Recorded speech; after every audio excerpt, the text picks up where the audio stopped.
আল্লাহকে ভয় পা ছোট ভাই আমার, সবাই বুড়া হয়ে মরে না, বহু মানুষ যৌবন্ত অবস্থা মরে যায়।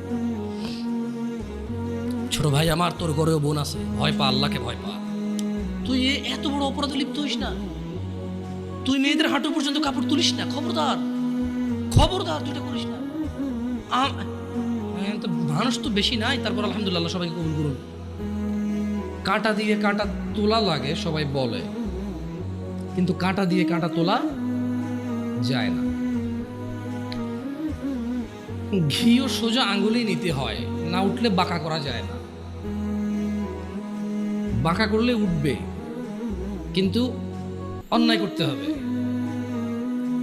মানে সোজা আঙ্গুলে ঘি উঠে না, বাঁকা করতে হয়। যারা বলে তারা কিন্তু বাঁকা মানে আঙ্গুলটাকে বাঁকা করবে বলে না, পদ্ধতি চেঞ্জ করবে বলে।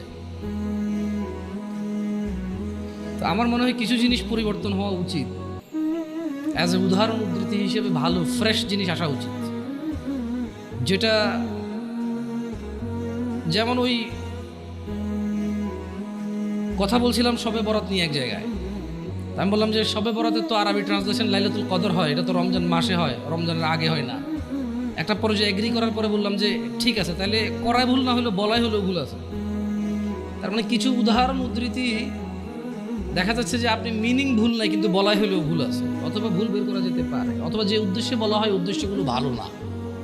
তো যারা বলে সোজা আঙ্গুলে ঘি না উঠলে আঙ্গুল বাঁকা করতে হয়, ওরা কিন্তু আপনাকে বলে না যে আঙ্গুলটা বাঁকা করেন। ওরা বলছে সোজা আঙ্গুলে না উঠলে, তার মানে সোজা আঙ্গুলে উঠে। আপনাকে কিন্তু ওরা এটা বলতেছে না যে আঙ্গুল সোজা রেখেই উঠাইতে হবে, বলে বাঁকা করতে, তার মানে পদ্ধতি চেঞ্জ করতে, তার মানে হারাম পথ অবলম্বন করতে। প্রয়োজনে কঠোর হবেন কারো প্রতি, প্রয়োজনে নিজে ভুল সিদ্ধান্ত নেবেন, ওরে দেখেই ছাড়বেন, খাইছি তোরে, এই টাইপের। আবার কাঁটা দিয়ে কাঁটা তোলা আসলে যায় না, কাঁটা দিয়ে কাঁটা তোলা যায় না। এটা মানে কি একজন লোক খারাপ, আপনি তারে পারতেছেন না, এবার আর খারাপের হায়ার করছেন যে ঠিক আছে তুই তারে বুঝা, আমি তো পারতেছি না, এবার ওই বুঝাই দেব, ঠান্ডা করে দেব। তো এটা কেন বলছি এই উদাহরণ, এটা রিলেভেন্ট মানে আমাকে নিয়ে আসছে আধুনিক সমাজে যুব সমস্যার সমাধান নিয়ে কথা বলতে। আমি নিজে যেমন ইয়াং, মানে কাঁটা দিয়ে কাঁটা তোলার মতো অবস্থা হয়ে গেছে, এগুলো সম্ভব নাকি?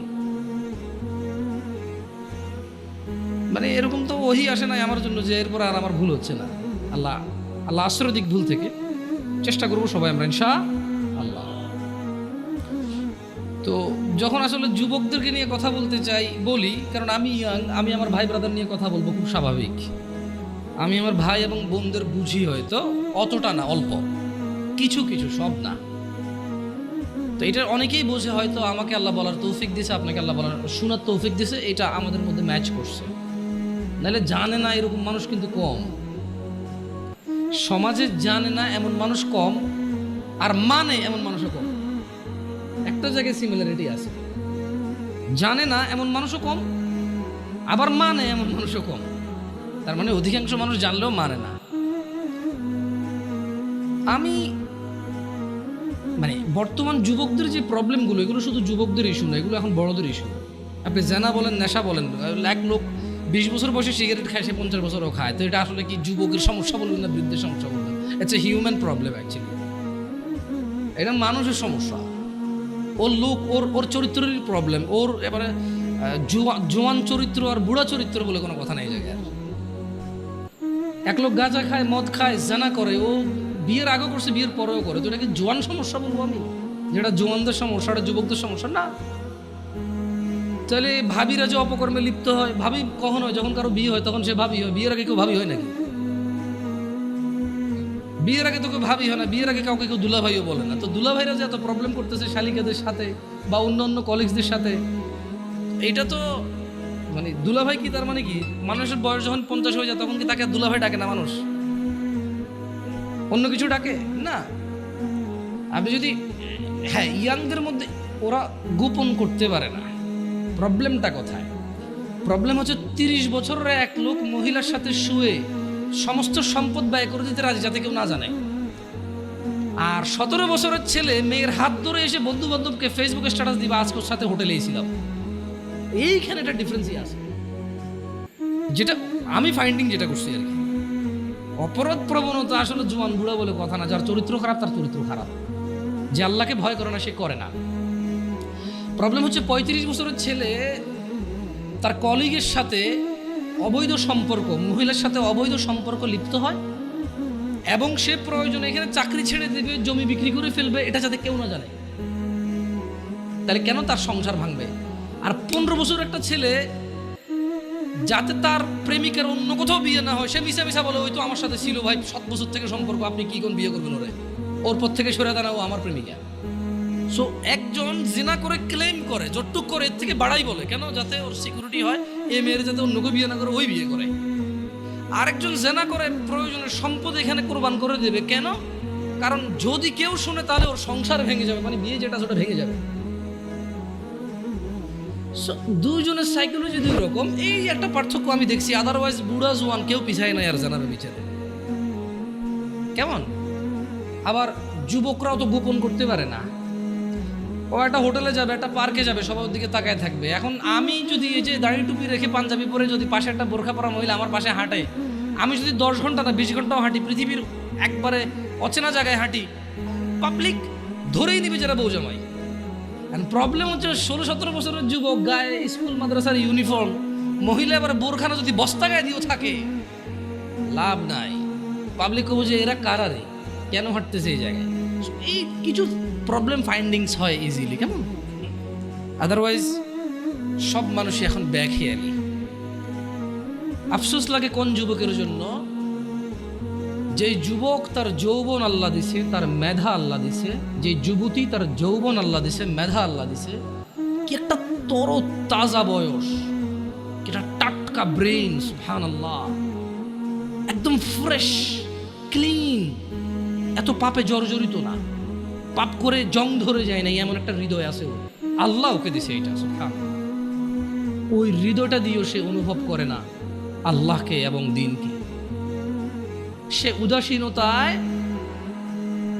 উদাসীনতায় সে তার সময় পার করে কার মতো? যেই লোকটা 50 বছর বয়স অপরাধ, চুরি, মিথ্যা কথা, জানা, ব্যভিচার, বাপ্পার সাথে অন্যায় অবিচার, মানে হারাম খাওয়া হতে ইচ অ্যান্ড এভরি হারাম যেটা আল্লাহ নিষেধ করছে সেটা সে দৌড়ে দৌড়ে গিয়ে আগলে নিছে, যেটা আল্লাহ হালাল বলছে সেটা সে ভাগতেছে, সে পলায়ন করতেছে। 50 বছর তার বয়স। জং ধরা হৃদয়ের মানুষ যেমন বেখেয়ালি, আর 16 বছর, 20 বছর, 22 বছর, 25 বছরের যুবক ভাই অথবা যুবক বোন ওর মতোই উদাসীন। এই জিনিসটা আমাকে কষ্ট দেয়। তোমার হৃদয়টা তো জং নাই, তোমার তো এখনো মানে যদি পাপ কম বেশি যাই হোক, ক্ষমা চাইলে এটা ক্ষমাকারী কে? আল্লাহর কাছে কোনো কিছুই কম না, কোনো কিছুই বেশি না। আল্লাহ যে পিঁপড়া সৃষ্টি করছে এটা তুচ্ছ না, আবার পুরো পৃথিবীর আসমান জমিন ভর্তি যদি কেউ অপরাধ করে এটা আল্লাহর কাছে বেশি না। বুঝতে পারছি? মানে আল্লাহর ব্যাপারটাই ডিফারেন্ট, সুবহানাল্লাহ। আল্লাহ সুবহানাহু ওয়া তাআলার ব্যাপারটাই ভিন্ন, ওনার উদারতাই ভিন্ন। যদি পিঁপড়া পায়খানার মধ্যে যে ব্যাজ না হয় এইভাবে এভাবে হাঁটে, অনেকে দেখলে ঘৃণা করে বমি করবে, মহিলারা দেখলে ছোট ছোট তেলা পোকা দেখে মহিলারা লাভ দিয়ে খাটে উঠে যায়, ভয় পায়, ইয়াক ওয়াক করে ঘরে ঢোকে না। এই জিনিসটা আল্লাহর কাছে তুচ্ছ না। শুকর খাওয়া হারাম, আল্লাহর কাছে এটা তুচ্ছ না। আমার জন্য খাওয়া নেই, সেটা আল্লাহ সৃষ্টি। কুকুর আমার জন্য খাওয়া নিষেধ, কিন্তু এটা তুচ্ছ না, এটা আল্লাহ সৃষ্টি, কেউ বানাতে পারবে না এরকম কিছু, রাইট? আবার আসমান থেকে জমিন পর্যন্ত অপরাধ আল্লাহর কাছে বেশি কিছু না। আল্লাহই ভিন্ন, সুবহানাল্লাহ। ওনাকে ওনার ইউনিকনেস, ওনার প্রত্যেকটা জিনিসে ওনার সমতুল্য সমকক্ষ কেউ নেই, কিচ্ছু নাই, উদাহরণ উদ্ধৃতি নেই ওনার ব্যাপারে। আমরা কাউকে উদাহরণ দিব, উদ্ধৃতি দিব এরকম নেই। উনি একক অদ্বিতীয়, উনি সো ইউনিক, সুবহানাল্লাহ। উনি আলটিমেট ইউনিক, এরপর আর কিচ্ছু নাই। সো যুবকদের এই জিনিসটা খুব খারাপ লাগে, উদাসীনতার এই ব্যাপারটা। আল্লাহ সুবহানাহু ওয়া তাআলা কোরআনুল কারীমে বলেন যে আফা হাসিবতুম আন্নামা খালাকনাকুম আবাসা, তোমরা কি মনে করেছো বা তোমরা কি মনে করেছিলে যে ওয়া আন্নাকুম ইলাইনা লা তুরজাউন, মানে তোমাদেরকে আল্লাহ অনর্থক সৃষ্টি করেছেন এবং তোমরা আল্লাহর কাছে ফিরে যাবে না, তোমাদেরকে আল্লাহ ফিরাই নেবে না, ওনার কাছে ফিরতে হবে না, তোমরা ভাবছো?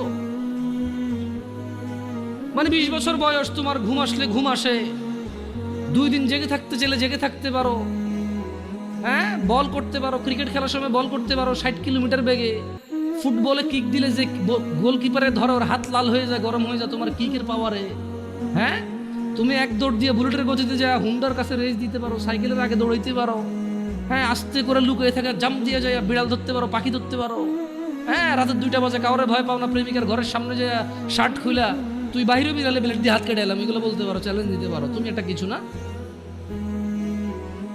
হ্যাঁ, তুমি একটা কিছু মহিলা মেয়ে বয়স 15, 16, 18, 20, 22 বছর পর্যন্ত এত কিছু করে না। এই 14 থেকে 18 ভিতরে বাপকে বলতেছে যে তুমি লাগবে না, আমার ও আছে, ও হলেই চলবে। কত মানুষ গরিব আছে না, কি হয়েছে, নানা ধরনের উদাহরণ উদ্ধৃতি, মন যা চায় তা বলতে পারে। কেন এখনো জুয়ান যুবতী কোনো বিপদ চোখে দেখে নাই, যুবক যুবতী এখনো অভাব দরিদ্রতা চোখে দেখে নাই, বাপের ঘাড়ের উপরে খায়, যা খুশি তা করে, যেদিকে খুশি সেদিকে যায়, যা খুশি তা বলে। আল্লাহ বলছে যে আফা হাসিবতুম আন্নামা খালাকনাকুম আবাসা, তুমি যা খুশি তা করো, আমি তোমাকে তৌফিক দিছি, তাই বলে কি তুমি মনে করো আমি তোমাকে অনর্থক এমনি এমনি সৃষ্টি করছি? ওয়া আন্নাকুম ইলাইনা লা তুরজাউন, আর তোমাদেরকে কি আমি আল্লাহর কাছে ফিরে আনবো না আমি, এরকম ভাবো তোমরা? ইকতারাবা লিন-নাস হিসাবুহুম ওয়া হুম ফি গাফলাতিন মুরিদুন, মানুষের হিসাব নিকেশ মানে প্রবলেমটা কোথায়? প্রবলেম হচ্ছে আমাদের বিবেক বুদ্ধি কোন জায়গায় নামছে। আমরা অসুস্থ মানুষের ব্যাপারে বলি, দিব্যি বলি না রে প্রচুর অসুস্থ, বা ইদানিং আর সুস্থ হয় না, এগুলো মারা যাবে। মানে আমাদের কাছে মনে হয়েছে মানুষ অসুস্থ হইলে মরে, আমরা কনফার্ম হয়ে গেছি মানুষ বুড়ো হইলে মরে, আমরা কনফার্ম হয়েছি মানুষ অ্যাক্সিডেন্ট হইলে মরে, আমরা কনফার্ম হয়েছি মানুষ অসুস্থ হইলে মরে, আমরা কনফার্ম হয়েছি মানুষ ক্রিটিক্যাল সিচুয়েশনে মরে। এমনি এমনি যে মরে যেতে পারি এটা আমরা মানে ইমানে রাখি না। এটা আমাদের কাছে মনে হয় যে মৃত্যুর একটা সিস্টেম আছে, মানে এটা আমি হব, জোয়ান হব, বুড়া হব, চুল দাড়ি পাকবে, তারপরে মরবো, আমি যে এনি টাইম মরে যেতে পারি এটা। আপনি দেখেন আমাদের মধ্যে যারা আমরা জোয়ান আছি, আমরা কিন্তু কেউ বলি না হ্যাঁ রে ভাই যে কোনো সময় মারা যেতে পারি রে। আমরা সবসময় বলি যে আমার দাদা অনেক বুড়ো হয়ে গেছে, বাঁচবে না মনে হয়, আমার আম্মা আইসিইউতে দোয়া করেন ভাই বাঁচবে না মনে হয়, আপনার ভাবিটা ভাই বাচ্চা হওয়ার সময় মানে এক্সট্রা ব্লিডিং হচ্ছে, বাঁচবে না মনে হয়। ঠিক আছে, ওগুলো ক্রিটিক্যাল সিচুয়েশন, কিন্তু এরকম হাসপাতালে গেলে যদি মানুষ মারা যাইতো তাহলে কি হাসপাতালে যেত না? তার মানে হাসপাতালের রেশিও কি 100 জন ঢোকে 30 জনও মারা যায় না? আমি ভুল বলছি? প্রতি 100 জন যারা আজকে হাসপাতালে গেছে 20 জন মারা যাবে এদের মধ্যে। তার মানে যত মানুষ মরে হাসপাতালের বাইরে মরে। মানে আপনি এখন যেখানে বসে আছেন অথবা আমি যেখানে বসে আছি, খুব একটু সূক্ষ্মভাবে যদি চিন্তা করি, আমরা হাসপাতালে যারা যায় তাদের মরার চিন্তা আমরা করি প্রচুর, অথচ হাসপাতালে 5% মানুষও মরে না। একজন ডাক্তার 1 মিনিটের রুগী দেখে, আমি চিনি লাকসাম উপজেলায়, নাম বললাম না, তার শিশু ডাক্তার, আমার ছোট ভাইকে দেখাইতে নিয়ে গেছি, 112 নম্বর সিরিয়াল চলতেছে আমার, বললাম আসছে কবে, কয় আসো, এখন এসার আগে 111 জন দেখে ফেলছে, আমরা 12তম ঢুকছি। এর মধ্যে কিছু লোক আসে নাই, আবার কিছু লোক তো তার পিএসএ হয়তো 100-200 টাকা খেয়ে সিরিয়াল বাইরে দিয়ে দিছে না, তো আমি এটা যোগ বিয়োগ ধরে মানে মাইনাসে প্লাস ধরে ফেলছি, কি বুঝছেন? আমি চিন্তা করলাম যে সে তো 140 মানে 100 সর্বোচ্চ 160 থেকে 70 মিনিটে সে 112-13 জন রুগী দেখে ফেলছে। তো ওর যদি গড় রেশিও করে 1000 তো 2 জন মরতেছে না ওইখানে হাসপাতালে। একটা বিশাল হাসপাতাল, ভর্তি হইতে পারে রুগী 100 জন 150 জন, ওখানে কি ডেইলি 20 জন মারা যায়? বরঞ্চ সরকারি হাসপাতালগুলো ভয় পায় মারা যাবে বলে যে ঢাকা মেডিকেলে নিয়ে চলে যান, জানা যে ওখানে মারা গেলে কোনো সমস্যা নাই, দায়বদ্ধতা নাই তেমন, ডাক্তারদের জবাব দিতে নাই, সরকারি হাসপাতাল মরছে, রুগী ক্রিটিক্যাল ছিল মরছে, আর গরিব মানুষ যায় ওখানে, আমার মতো লোকেরা যায়। সো আমাদের উদাসীনতার মাত্রা কত নিচে, মানে একটা মাত্রা থাকে না, ওই যে বলাতে শুনে না, ছি তুই এত নিচে নামবি, ভাবিনি এই টাইপের, ভাবিনি, আমরা নিজেরাই ভাবতেছি না যে আমরা কত নিচে নামছি। অথচ আল্লাহ সুবহানাহু ওয়া তাআলা বলেছে ইকতারাবা লিন-নাসি হিসাব, আপনি বলছেন মরার কথা, আমি আর আপনি এখানে ডিসকাস করতেছি 2023 ডিসেম্বর, আজকে 1 তারিখ, রাইট? আজকের দিনে আমি আর আপনি ডিসকাশন করতেছি আমরা কেন মরার কথা ভাবি না, খালি অসুস্থ রোগী ভাবে, কিন্তু আল্লাহ মরার কথা না। আমার বাপ চাচা মরছে, দাদা মরছে, বাবা আদম আলাইহিস সালাম হতে সবাই মরছে, যারা ছিল, আমরা যারা আছি মরবো, আমাদের পরে যারা আসে তারা মরবে, কিয়ামত পর্যন্ত যত মানুষ আসবে সবকিছু নশ্বর, সবকিছু নষ্ট হয়ে যাবে, মরে যাবে, পৃথিবীতে চলে যাবে, কত দূরের কথা। অথচ আমি আর আপনি 2023 ডিসেম্বরে চিন্তা করতেছি, মরার কথা আলোচনা করতেছি, এটাই আমাদের বুঝে আসতেছে না। কোরআনুল কারীমে আল্লাহ তাআলা বলছে যে ইকতারাবা লিন-নাসি হিসাবুহুম ওয়া হুম ফি গাফলাতিন মুরিদুন, আরে মরা তো দূরের কথা, মানুষ যে মরে যাবে, হাজার হাজার লক্ষ লক্ষ বছর পার হবে, হাসর হবে, ওর বিচারের দিন হবে, এটাই নাকি নিকটে। বলছে যে মানুষের হিসেব নিকেশের সময় আসন্ন, এই চলে আসতেছে। অথচ তারা ওহুম ফি গাফলাতিন মুরিদুন, অথচ তারা উদাসীনতায় মুখ ফিরিয়ে রয়েছে। আপনি আর আমি বাঁচার স্বপ্ন দেখি, বুড়ো হয়ে মরবো এই প্ল্যান করি, আর আমরা মরে আমাদের পরের প্রজন্ম হাজার হাজার প্রজন্ম মরে যাবে, জন্ম হবে, বেঁচে থাকবে 60 70 100 বছর বাঁচবে, সব কিছুর পরেও এই সব কিছু মিলিয়ে আল্লাহ বলতেছে যে আর এদের হিসেবের সময় তো চলে আসছে, এই চলে আসতেছে। অথচ এরা এখন উদাসীনতা। আপনাদের মনে হয়েছে কি কিয়ামত ঈসা আলাইহিস সালাম আসবে, তারপরে মানুষ ওপেন কুকুর বিড়ালের মতো রাস্তাঘাটে জানা করবে, মানুষ পশুর মতো আচরণ করবে, মানুষের আল্লাহ নাম ডাকার মতো লোক থাকবে না, তারপরে কিয়ামত হবে? এটা তো ঠিক কথা, এটা তো সমষ্টিগত কিয়ামত, মানে এরপর আর কোনো কিছু অবশিষ্ট থাকবে না। এরপরে কি, যখন ওই কিয়ামত হবে তখন আর কোনো কিছু কি অবশিষ্ট থাকবে না। কিন্তু যে ব্যক্তি যেদিন মারা যায় তার কিয়ামত তখন শুরু হয়ে গেছে। কথা বুঝতে পারি নাই? যে লোক মারা গেছে ও কি ওই ধ্বংস দেখবে? ও তো ধ্বংস হয়ে গেছে, শেষ। যে যখন মারা যায় তার কিয়ামত তখন। আর যেটা আল্লাহ তাআলা যেটাকে বলছে ইযা যুলজিলাতিল আরদু জিলজালাহা, যখন পৃথিবী প্রবল কম্পনে প্রকম্পিত হবে, ওটা তো সবাই কম্পিত হবে। কেমন? আচ্ছা, তো যুবকদের বা যুবতীদের উদাসীনতার মাত্রা এত নিচে যে শুধু বড়রা মুরব্বীরাই মরবে, ওরা মরবে এটা মনে করে না। অনেক সময় বলে যে এখানে মা বাপের খুব বড় একটা বাজে ভূমিকা থাকে। কেমন? আমি বড় অবাক হলাম, আমার কাছে মেসেজ আসে ছেলেপেলের যে আমি কলেজে পড়ি, স্কুলে পড়ি, ভর্তি হয়েছি, দাড়িটা রাখার আমার খুব ইচ্ছা।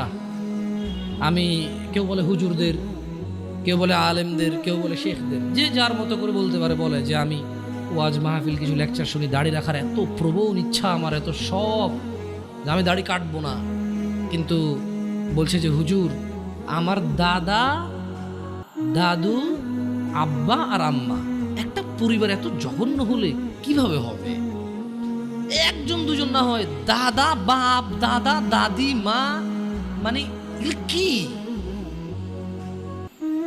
আমি ওই দাদাকে বলতে চাই, তোমার বাপে মুজরা করে নাই, তোমার ঘরে টেলিভিশন ছিল না, প্রযুক্তি ছিল না, তোমারই এখন দাড়ি রাখতে মন চায় না। তুমি তোমার নাতিকে আর ছেলেকে যে দাড়ি রাখতে দিচ্ছ না, পর্দা করাচ্ছ না মেয়েদেরকে, তো যাদেরকে রেখে পৃথিবীতে চলে যাবো, ওরা তো ন্যাংটা হাঁটবে গো, ন্যাংটা হাঁটবে ওরা। তুমি বলছো যে একটু ঢাকো, নাহলে শরম। হ্যাঁ, ওরা ন্যাংটা হেঁটে বলবে সাহসের ব্যাপার, পর্দা হলো মনে। তুমি বলতেছো যে পর্দা হাত পা সব ঢেকে চলাকে বলে না, মনের পর্দা। তো ওরা এটাকে পুরো অ্যাপ্লাই করে ফেলবে। এটা আফসোসজনক কথা। কেমন? মানে একটা পরিবারের বাপ যদি বলে ছেলেকে দাড়ি কাটতে, ছি ছি ছি ছি ছি, এটা ঠিক এরকমই তো, যে কেউ কোনো বাপ তার ছেলেকে বলতেছে তোমার বোনকে বিয়ে করো। হ্যাঁ, এই এতক্ষণ এটা দাড়ি কাটার কথা বলছে, নাউজুবিল্লাহ বলে না, অথচ দুটি আল্লাহর বিধান। মানে ব্যাপারটা হয়ে গেছে কি, মহিলা তার স্বামীকে বলতেছে তুমি ভালো হও, প্লিজ তুমি ভালো হও। তো ভালো কিভাবে হবো আমি? তুমি না সিগারেট খেও না, ওকে খাইলাম না। তুমি না অন্য মেয়েদের সাথে কথা বলবো না, হ্যাঁ বললাম না। তো তুমি না নামাজ পড়ো, হ্যাঁ পড়লাম। আমি বিয়ে করবো না, না। আরে বেটা, নামাজ পড়তে আল্লাহ বলছে, বিয়ে করতে আল্লাহ বলে নাই? বিধান দুটো কি দুজনে দিছে নাকি? না না, আমি ইনফ্লুয়েন্স করতেছি না, আমি নিজেই একটা করছি, আলহামদুলিল্লাহ। কঠিন রে, কঠিন, খুব কঠিন। যাই হোক, আমাদের শয়তান বলা অনেক সহজ, করা অনেক কঠিন। কেমন? যাই হোক, আল্লাহ ইল্লা মাশা আল্লাহ। তো মানে ইসলামের বিধানটা কেমন? বাপ মা বলতেছে যে বেকার থাকিও না, বেকারকে ইসলামও পছন্দ করে না। কিন্তু ইসলাম কি ঘুষ অ্যালাউড করে? সুদ অ্যালাউড করে? হারাম সিগারেট বিক্রি করার কোম্পানিতে কাজ করা ইনকামকে অ্যালাউড করে? সুদি ব্যাংকে চাকরি করে টাকাকে ইসলাম অ্যালাউ করে? মা বাপ বলে যে বেকার থাকিও না, ইসলাম পছন্দ করে, মুসলিমরা বেকার থাকতে নাই। কিন্তু এই মা বাপই টাকা ইনকাম হলে আবার ওই যে ইসলামের দোহাই দিয়ে ওকে চাকরি করতে বলে, ওই ইসলামের দোহাই দিয়ে আর উপার্জনটা হালাল নাকি হারাম ওটার পরামর্শ দেয় না। হইলেই হইল ইনকাম। আপনি আরেকটা বিয়ে করবেন, এটা তো অনেক দূরের কথা। আপনি ঘুষ খান, সুদ খান, ডাকাতি করেন, টেন্ডারবাজি করেন, চাঁদাবাজি করেন, দুর্নীতি করেন, আপনার বউ কিচ্ছু বলবেন আপনাকে খারাপ। খালি অপরাধের মধ্যে একটা অন্য মহিলার সাথে কথা বলেন, তারপরে দেখেন আপনার অপরাধ কি। আপনি ঘুষ খান, জুয়া খেলেন, মানে আপনি না, নেশাটাকে ওরা অপরাধ হিসাবে রাখে, কারণ নেশা খায় ঘুষাঘুষি লেগে যায় তো প্রবলেম, আবার টাকা নষ্ট হয় তো, বুঝেন নাই? মহিলা বড় ভিন্ন জিনিস, সুবহানাল্লাহ। আমি মহিলাদের চরিত্রে হতবাক হই, আমি মহিলাদের চরিত্রে হতবাক হই, নির্বাক হই। কিভাবে? যে ও ঘুষ, দুর্নীতি, চাঁদাবাজি, টেন্ডারবাজি, মিথ্যা কথা, মারামারি, কোনো কিছুকে স্বামীর বদনাম মনে করে না। অপরাধের মধ্যে নেশাটা করলে এবং অন্য মহিলার সাথে কথা বললে এই তার আশ্চর্য হয়, কারণ এটা তার রিলেটেড। নেশা করলে তার হক নষ্ট হয়, অন্য মহিলার সাথে কথা বললে সে মনে করে তার হক নষ্ট হয়। আরে আপনি বলতেছেন অন্য মহিলা, আপনি আরেক বিয়ে করবেন বললে সে মনে করে তার হক কমে যাচ্ছে। আমি একবার একজনকে বললাম, আমাকে বলল যে না না, আমি আবার মহিলাদের সাথে কথা বলি না, এটা আপনারা চেক করি না, আমার ফেসবুকে মেসেজ দিয়ে চেক করি, আমি রিপ্লাইও দিই না। প্রশ্ন পড়ি, প্রশ্ন যেটা খুব ক্রিটিক্যাল মনে হয় রিপ্লাই করি, তাও লিখে। কথা বলবো, ভয়েস মেসেজ এগুলো অ্যালাউড করি না। কেমন আমার কথা লিখে যান, উত্তর পারলে দিব, নাহলে ইগনোর করে দিছি, শেষ।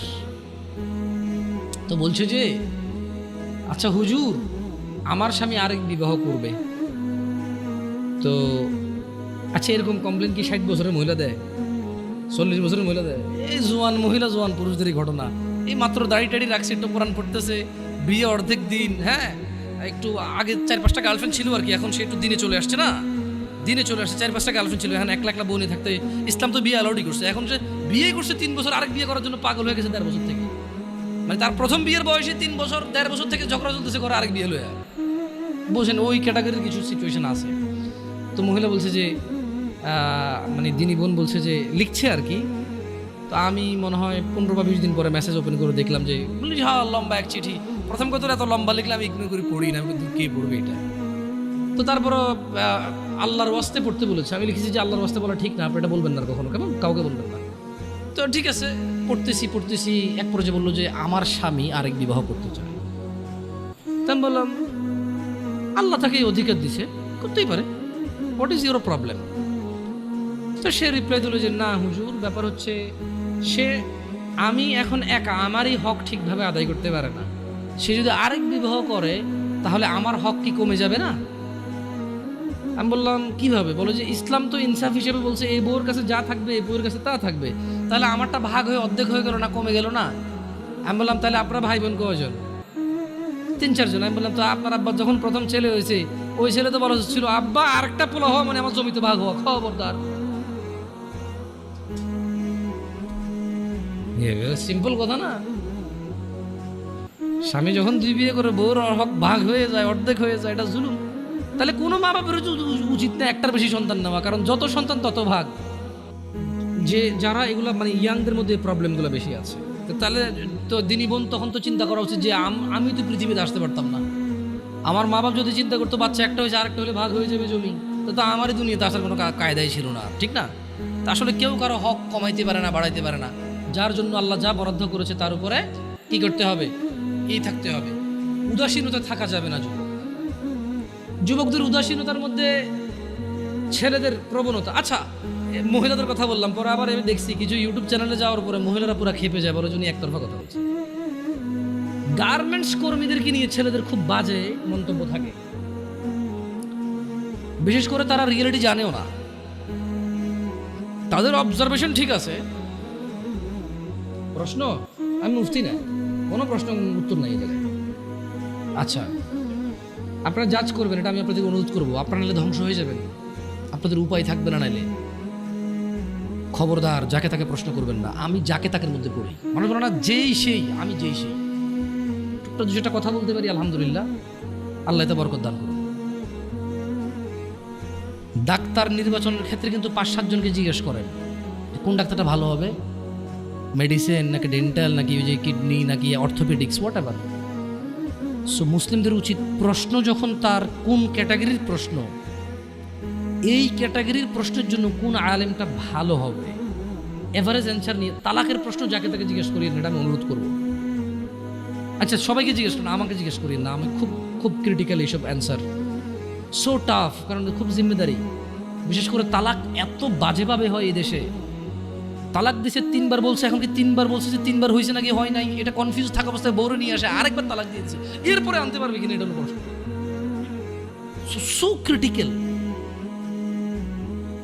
মানে 3বার তালাক দিয়েছে, বউ জামাই আলাদা হয়ে গেছে, এখন পোলা পানে কান্দে, বাড়িওয়ালা মিলা গ্রামে মিলাই দিয়েছে, এরপরে এখন আবার তালাক হয়েছে, এখন আগের বারে যে আসছে ওটা ঠিক আছে কিনা এটা নিয়ে প্রশ্ন। এখন তো তালাক তারা কনফার্ম হয়ে গেছে, বুঝতেছে আর কি তারা, কিন্তু প্রশ্ন হলো যে হুজুর তাহলে আগে যে নিয়ে আসছিলাম ওটা কি গুণ হয়েছে? মানে প্রশ্ন এখন এরকম হয়ে গেছে, বউ জামাই তালাক হয়ে গেছে 5 বছর, যা সেটা বাচ্চা হয়েছে আর কি, মাঝে মধ্যে আসতো। বউ জামাই তালাক হয়েছে 5 বছর, বউরও বিয়ে হয় নাই কোথাও, জামাইও বিয়ে করে নাই, এখন এটা আবার বিয়ে করতে যাচ্ছে, মানে আবার নাকি বিয়ে করবে। তো তুই বিয়ে করবি কেন? আবার তো বিয়ে থাকার কথা, যদি বিয়ে না থাকে তাহলে তো আর করার সুযোগ নেই। যদি আবার বিয়ে করা যায় তালাক দিয়ে, তাহলে তালাকের মূল্যটা নেই। আমি তালাক দিয়ে দিছি পার্মানেন্ট, তালাকে বায়েন হয়ে গেছে, খালাস, এখন আমি আবার বিয়ে করতে পারবো, তাহলে ওই বায়েনের ভ্যালু কি? তাহলে ব্যাপারটা হলো যে বউ বললো যে তুই তোর ঘর করবো না, আমি গেলাম। এরপরে একদিন মনে হচ্ছে না তোর ঘর করা দরকার, করে আইলো। জামাই গুলো যে তুই আমার ঘর থেকে বেরো, তোর আমি রাখবো না, গেল। এরপর আবার মনে হয়েছে যে না আসা দরকার, আসলো, এরকম হয়ে গেল ব্যাপার। তো তালাকে বায়েনের তোর কোন তাহলে ভ্যালু থাকবে না, রাইট? কোয়েশ্চেন যাকে তাকে করবেন না, কেমন? যুবক ছেলেদের যেটা প্রবলেম বলতে চাচ্ছিলাম, মেয়েদের তো এটা বললাম, কেমন বিয়ের ক্ষেত্রে ওরা মানে আরো অনেকগুলো আছে, বললাম না। যেমন মেয়েদের বেশ কিছু প্রবলেম বলছি, জামাই সুদ খাক, ঘুষ খাক, মিছা কথা, টেন্ডারবাজি, চাঁদাবাজি, রাজনীতি। রাজনীতি কিন্তু ভালোভাবে কেউ দেখে না, আমিও দেখি না, সরি, তো রেকর্ডিং করে কিছু করার নাই। আমি পার্সোনালি এখন ভালোভাবে দেখি না। কেমন ওই যে আমাদের এলাকাতে ধরেন কুমিল্লার অঞ্চল, তো ছোটবেলায় যদি এসব জিনিস প্রমোট করাই উচিত না, আমি আমার অভ্যাস নেই এগুলো বলা, তারপর একটু এই রাজনীতি নিয়ে আসছে, তো আপনি যেখানে যাবেন ওই বিষয় নিয়ে কথা বললে আপনাকে ওই জায়গায় যাইতে হবে, কিছু করার নেই। ওই হারুন কিসিঞ্জার একজন ভদ্রলোক ছিল ছোটবেলায়, খুব কৌতুকগুলা ক্যাসেট ম্যাসেট প্লে করতো মানুষ, তো ও গান গাচ্ছিল যে কাজে কামে মন বসে না, করি রাজনীতি, এই নীতিতে কত মানুষ হয়েছে কোটিপতি। তো কামে কাজে যাদের মন বসে না কোটিপতি, তারাও রাজনীতি করে, এটা তার গান, এটা সত্য মিথ্যা আমি জানি না, সে গাইছে। এমন তো ছেলেদের একটা বিশাল বড় প্রবলেম হচ্ছে কি, দায়িত্বহীনতা, উদাসীনতার সবচাইতে খারাপ সিচুয়েশনটা ওদের ভিতরে সবচাইতে বেশি দেখা যায়, দায়িত্বহীনতা। ইভেন যুবককে যদি তার মা বলে 1 কেজি চাল নিয়ে আসো, সে বলছে পারবো না, ভাইকে পাঠাও, অমুককে পাঠাও। আমি সর্বনিম্নটা দিয়ে বললাম আপনাকে, শহরে তো আপনারা অনলাইনে অর্ডার করেন, এই করেন, সেই করেন, গ্রামের কথা বললাম, গ্রামের কথা বললাম আপনাকে। বলছে যে গার্মেন্টস কর্মীরা সব মেয়েরা কেন কাজ করে, সবাই তো কমপ্লেন দিচ্ছে, আমি মনে বলতেছি কাজ করতে না, আমি মনে বলছি না, আমি বলছি না, কতগুলো বুঝের লোক আছে এখন বসে বসে কমেন্ট করবে, তো আপনি কি বলতে চাচ্ছেন ওরা কাজ করবে? আরে ভাই আমি কিছুই বলতে চাচ্ছি না, আমি বলতে চাচ্ছি যে এত যে সমালোচনা করেন, রাইট, ভুলকে তো ভুল বলতেছেন, কিন্তু দেখেন না কোন মেয়েটা গার্মেন্টসে কাজ করে, আপনার মতো কোনো পুরুষ বিয়ে করছে, আমার মতো কোনো পুরুষ বিয়ে করছে, 2টা বাচ্চা হয়েছে, পাড়া প্রতিবেশী 200 300 500 600 1000 টাকা করে হাওলাত নিয়ে চলে গেছে, 6 মাস আসতেছে না, ওই মেয়েটা গার্মেন্টসে কাজ করতেছে। মা বলতেছে তুই মরস না কা, তোর বিয়ে দিছি, তোর ঘর টিকলো না, দুনিয়ার আর সবাই জামাইয়ের ঘর করতেছে না, এখন যে জায়গায় বিয়ে দিছে ওই ছেলে মদ খায়, গাঁজা খায়, জুয়া খেলে, কাজ করে না, ঋণ করে চলে, ওটা ডেলি রাত্রে এসে মারে মেয়েকে, তো ডেলি মার খাওয়ার চেয়ে মেয়ে এসে বাপের বাড়িতে থাকে, বাপ মা বুড়ো হয়ে গেছে, ভাইয়ের বউর সাথে ঝামেলা, মা প্রতিদিন কাঁদে আর চোখের পানি মোছার বলে তুই মরস না কা, যেদিন ওই তোর লবণ দিয়ে কেন মেরে ফেললাম না। That's a real example and it's so true. আপনি হয়তো একটা ফ্ল্যাটে থাকেন, একটা গাড়ি আছে আপনার, অথবা গাড়ি নেই, বাপের আপনার 60,000 টাকা বেতনের চাকরি আছে, আপনি বোঝেন না এটা, বাট দিস ইজ রিয়েলিটি। আমি বলবো না যে গার্মেন্টসে সবাই এরকম না, গার্মেন্টসে তো 5 লাখ টাকা বেতনের মহিলা আছে চাকরি করে, সে চাকরি করে তার ভিন্ন কারণে, তার স্বামী এসে বলে যে কেন আমি তোমার ইনকাম কেন খাবো, আমি আর্ন করবো এবং আমি ব্যয় করবো। হু আর ইউ, তুমি কি কথা বলার এখানে, আমি কামাবো, খরচ করবো, ব্যয় ডিফারেন্ট থাকে, কেমন থাকে। কিন্তু যাদেরকে বেশি তিরস্কার করি আমরা, আর আপনি খারাপকে কি আমি ভালো বলতে বলছি, খারাপকে কি আমি ভালো বলতে বলছি, যে একটা পুরুষ বলুক তো ওর বোনকে চালায়, মাকে চালায়, বউকে চালায়, মেয়েকে চালায়, আর ওরা গার্মেন্টসে যা কাজ করতে চায়, পৃথিবীর কোন মানুষ কাজ করতে চায়? শুনেন, এখন তো ছোট, আপনারা বুঝতেছেন না, যেদিন চাকরিতে ঢুকবেন ওই দিন আপনি অনুভব করবেন যে পৃথিবীর কোনো মানুষ যদি কোনো অপশন থাকে যে চাকরি না করে খাইয়া পরে বাঁচে থাকা যাবে, ও চাকরি করবে না। ও বলবো যে আমি গাড়ি চালাবো না, বাট আমি চাকরি করবো না, আমি এমনি বেঁচে থাকবো খাই বলে।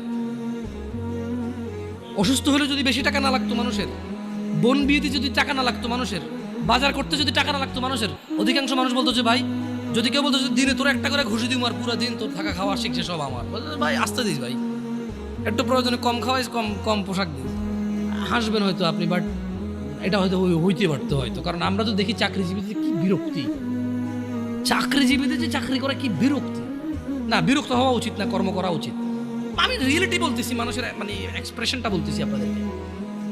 তো ছেলেদের উদাসীনতা না হলে মেয়েরা কেন মানে আপনি একদিকে বলতেছেন যে এটা, আরেকদিকে দোষটা কার? দোষটা কি ওই মেয়ের যে কাজ করে না? ওরও আছে, কিন্তু আসলে কত নিরুপায় মানুষ আছে, আপনি কথা না বললে বুঝবেন না ভাই, বিশ্বাস করেন, কথা না বললে বুঝবেন না। ও হয়তো ও আল্লাহকে ভয় করলে আল্লাহর জন্য ভালো রাস্তা দিত, ও তো আল্লাহকে ভয় করে না, জানা ব্যভিচার, মানে গার্মেন্টসে যাওয়ার আগেও তো খুব একটা ভালো চলাফেরা করছে তা না।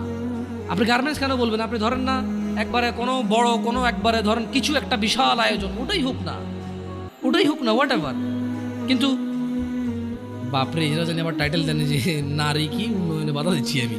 না না না না, ওগুলো বলতেছি না, আমি নারীদের পক্ষে বলতেছি যে বোন তোমার কষ্ট আমি অনুধাবন করতেছি, আমি তোমার কষ্ট অনুধাবন করি যে তুমি কোন দুঃখে তুমি 12,000 টাকার জন্য রাস্তায় নেমে তুমি আন্দোলন করো, কারণ তোমার ঘরে থাকা স্বামীটা এতটাই অযোগ্য, তোমার ঘরে থাকা ভাইটা এতটাই বেখেয়ালি, এতটাই উদাসীন যে তোমার 4,000 টাকা পুরো মাসে তোমার পিছনে খরচ হবে না, সেটা তোমার ভরণ পোষণ নিতে পারে না। সে 8 ঘন্টার জায়গায় 10 ঘন্টা কাজ করতে রাজি নাই, সে দিনে 7 দিন কাজ করতে রাজি নাই। তার বন্ধু বান্ধব লাগবে, তার আড্ডা লাগবে, তার সিগারেট লাগবে, তার মদ লাগবে, তার জুয়া লাগবে, তার ছক্কা লাগবে, তার ক্রিকেট লাগবে, তার ফুটবল লাগবে।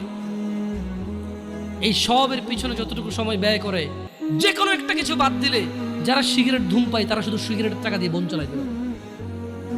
এমন বহু যুবক এবং বহু পুরুষ আছে যারা সিগারেট খায় মাসে 3,000 4,000 টাকার, তাদের বোনরা গার্মেন্টসে কাজ করে। যদি বলে যাবে সিগারেটটা খাওয়া বাদ দিয়ে দিচ্ছি, ওর বোনার গার্মেন্টসে কাজ করা লাগে না। সো কোথাও না কোথাও আমাদের পুরুষদের ব্যাখিয়ালি আছে, খামখেয়ালি আছে। আমাদের উদাসীনতা এবং আমাদের দায়িত্বহীনতাই মূল আমাদের দায়িত্বহীনতা হচ্ছে মূল কাজ। আমার মেয়ে, আমার বোন, আমার স্ত্রী, আমার মা, ওরা বের হয়, আমার অজান্তে বের হয় না, আমি ওদেরকে বাধ্য করেছি, দোষটা আমাদের উপরে আসবে। এমনি তো আল্লাহ নবী সাল্লাল্লাহু আলাইহি ওয়াসাল্লাম বলে নাই যে দাইয়ুস জান্নাতে যাবে না, যাবে না। কেন যাবে না? আজকে আপনি গার্মেন্টসের দোষ দিয়ে লাভ আছে? আজকে আপনি ওই ইট ভাঙার কি ব্রিক ফিল্ডে দোষ দিয়ে লাভ আছে? না, দাইয়ুস জান্নাতে যাবে না। মনে রাখবেন, যুবক অবস্থায় এই জিনিসগুলো নলেজ রাখা ভালো। বিয়ে শাদীর আগেই কোন মহিলা যদি বেপরদার কারণে জাহান্নামে যায়, শুধু ও যাবে না, ওর সাথে কেউ না কেউ রিলেটেড থাকবে পুরুষ। কুড বি ফাদার, বাপ হইতে পারে, বড় ভাই হইতে পারে, তারপর হচ্ছে স্বামী হতে পারে। যদি ওর জাহান্নামে যাবার রিজনই হয় বেপরদা, খোলামেলা চলাফেরা, মানুষ হাজার রিজনে জাহান্নামে যেতে পারে। আল্লাহ সবাইকে ক্ষমা করুন এবং হিদায়াত দান করুন, আমিন। হাজারটা রিজন আছে জাহান্নামে যাওয়ার, কিন্তু যদি কোনো মহিলা, এমন মহিলা যার বড় ভাই আছে, যার বাপ আছে, যার স্বামী আছে, আর ওদের থাকা অবস্থায় তার এমন একটা অন্যায়ের কারণে তার জাহান্নাম হয়েছে, যে অন্যটা হচ্ছে তার কি খোলামেলা চলাফেরা, তার জানাবা বিচারের চলাফেরা, তার বেপরদা অশ্লীল চলাফেরা, তাহলে ওই মহিলা একা জাহান্নামে যাবে না, সঙ্গে কাউকে নিয়ে যাবে। এবার যে লোকটা সংশ্লিষ্ট সময়ে দায়িত্ববান ছিল সে যাবে সঙ্গে। এটা খুব সিম্পল লজিক, কিন্তু কান টানলে কি আসে?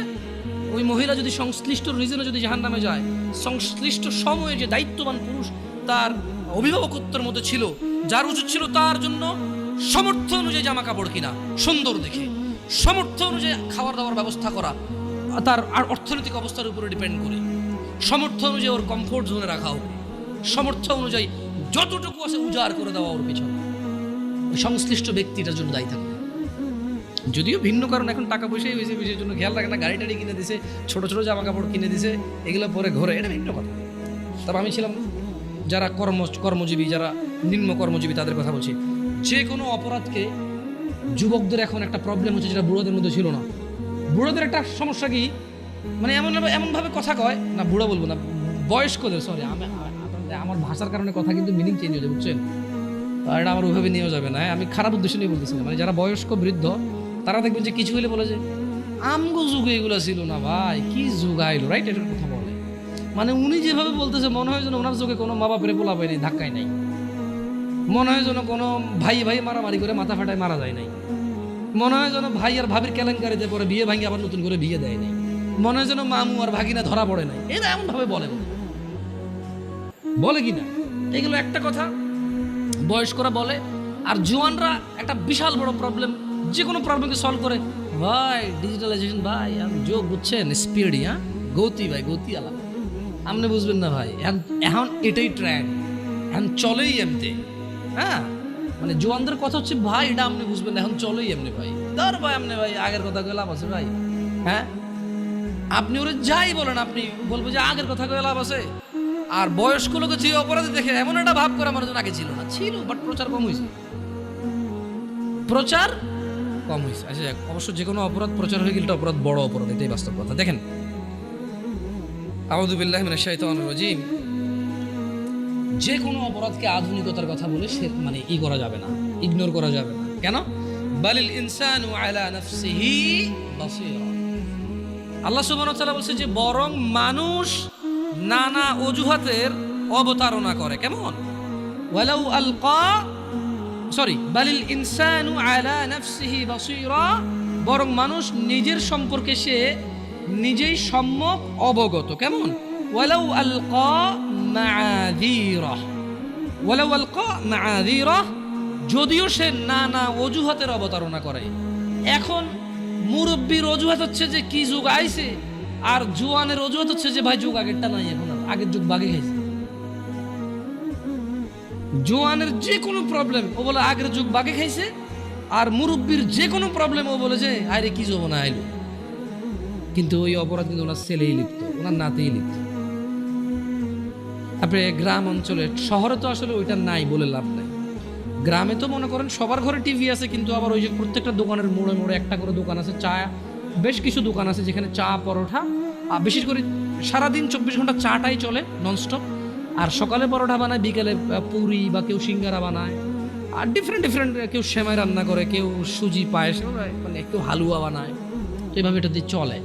তো ওই দোকানগুলোতে টেলিভিশনে সারাদিন যেই যুগে যেই গান বাজনা সিনেমা ছিল ওই যুগে ওইটাই চালাইছে, ওরা পিছাই নেই।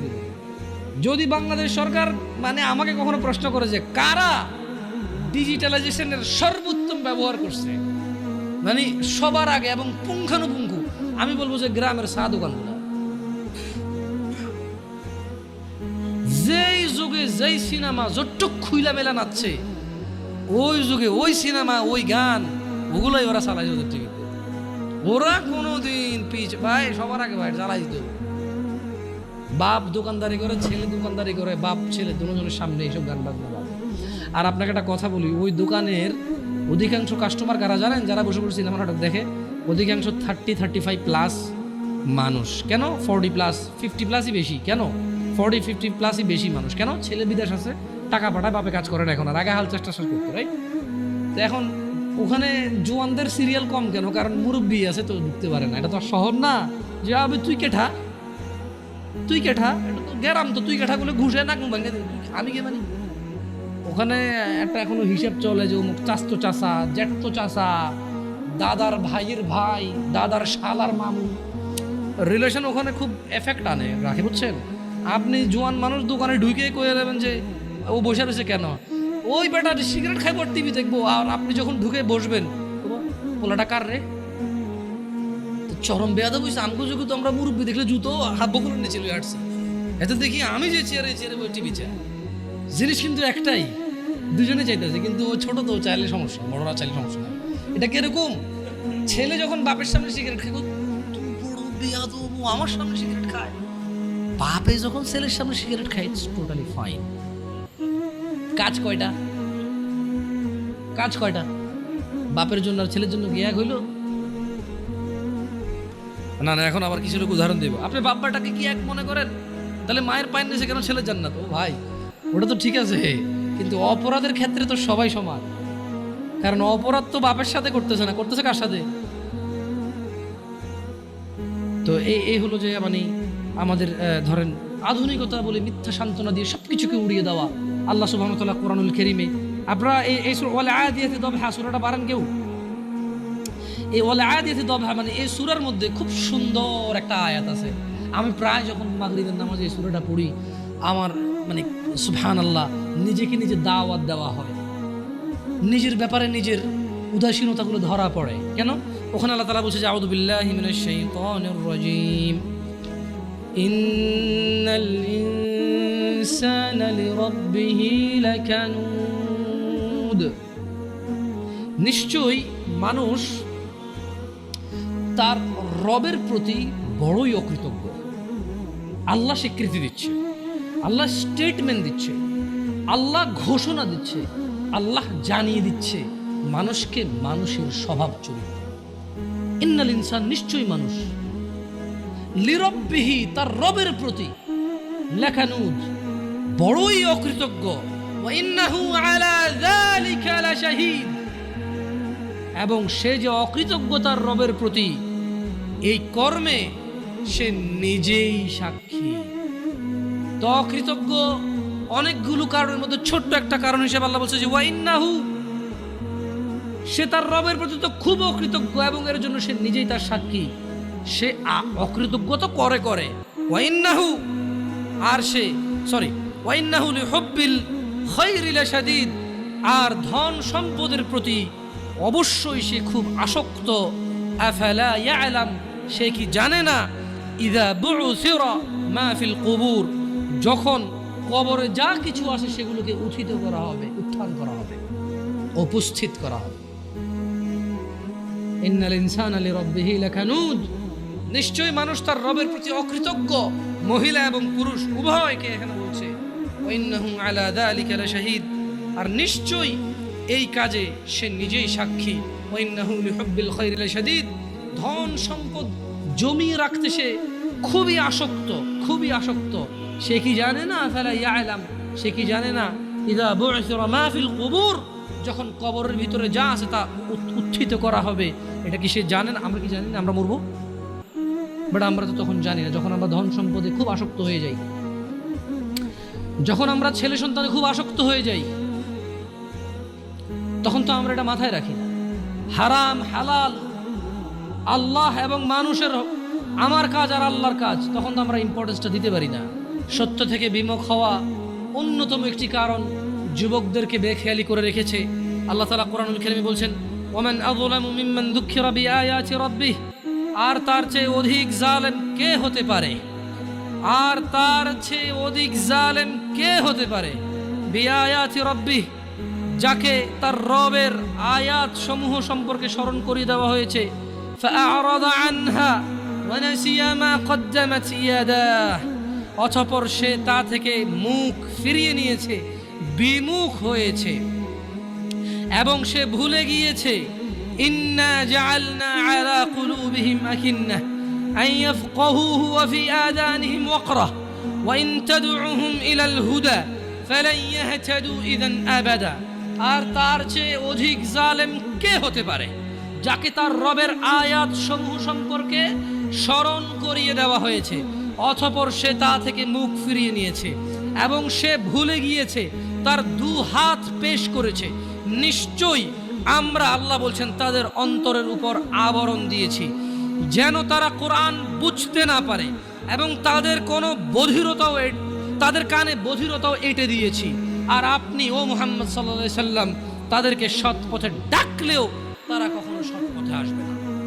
তার মানে যখন মানুষ জুলুম করে, জুলমের সর্বোচ্চ পর্যায়ে চলে যায়, তখন তার জন্য দুর্ভাগ্য, আল্লাহ তার হৃদয়কে আবরণ দিয়ে ঢেকে দেয়।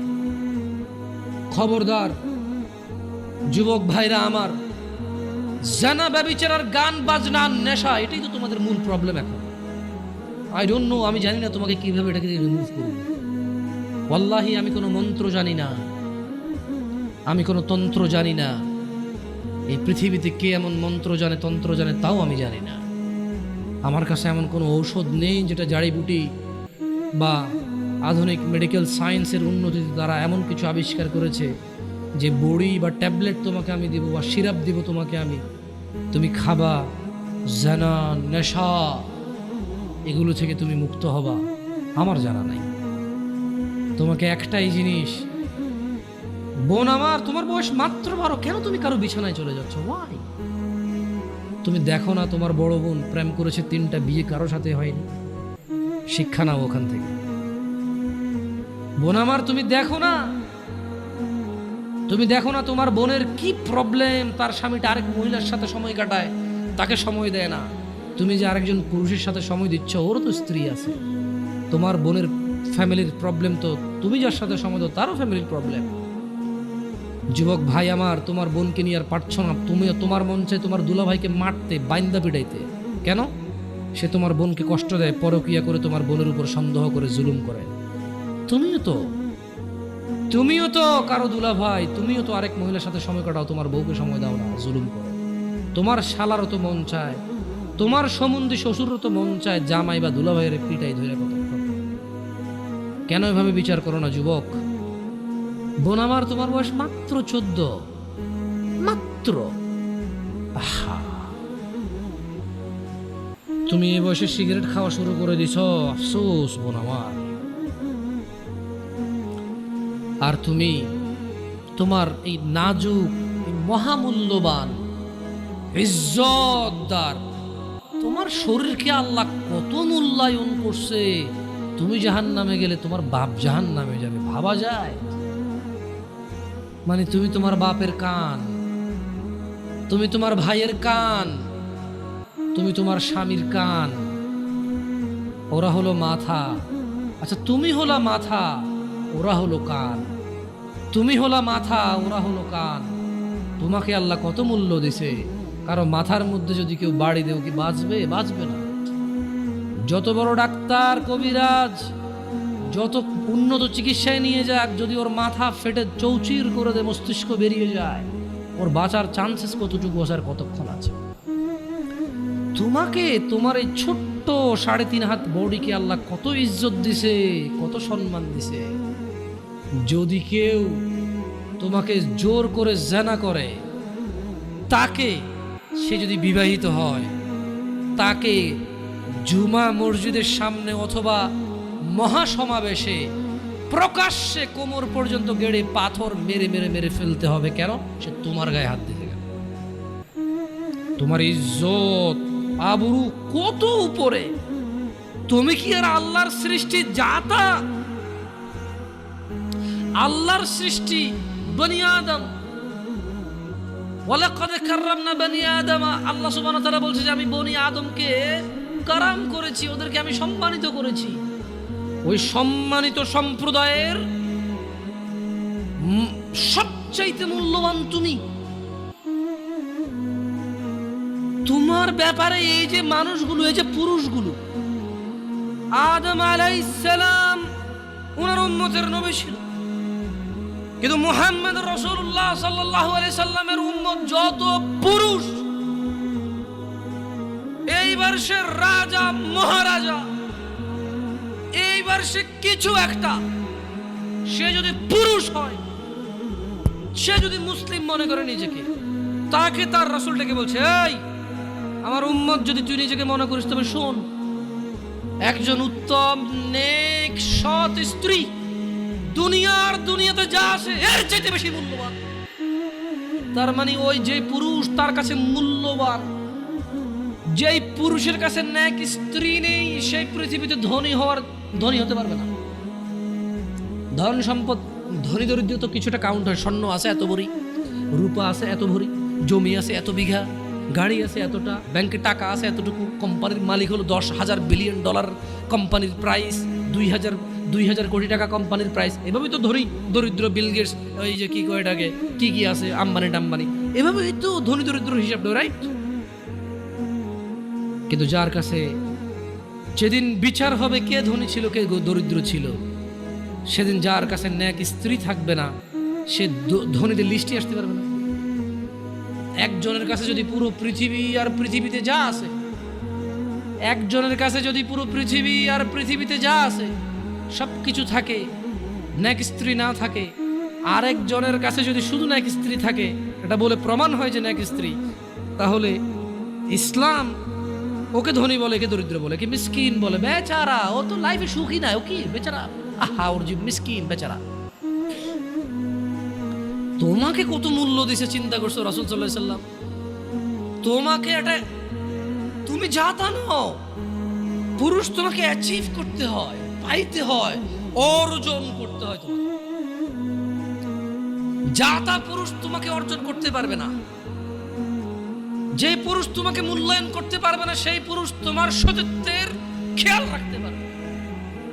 যেই পুরুষ তোমার মূল্যায়ন করতে পারবে না, সেই পুরুষ তোমার সতীত্বের পরোয়া করতে পারবে না, মূল্যায়ন করতে পারবে না। এটার মর্ম, এটার ইজ্জত, এটার শান্তি সে জানবে না।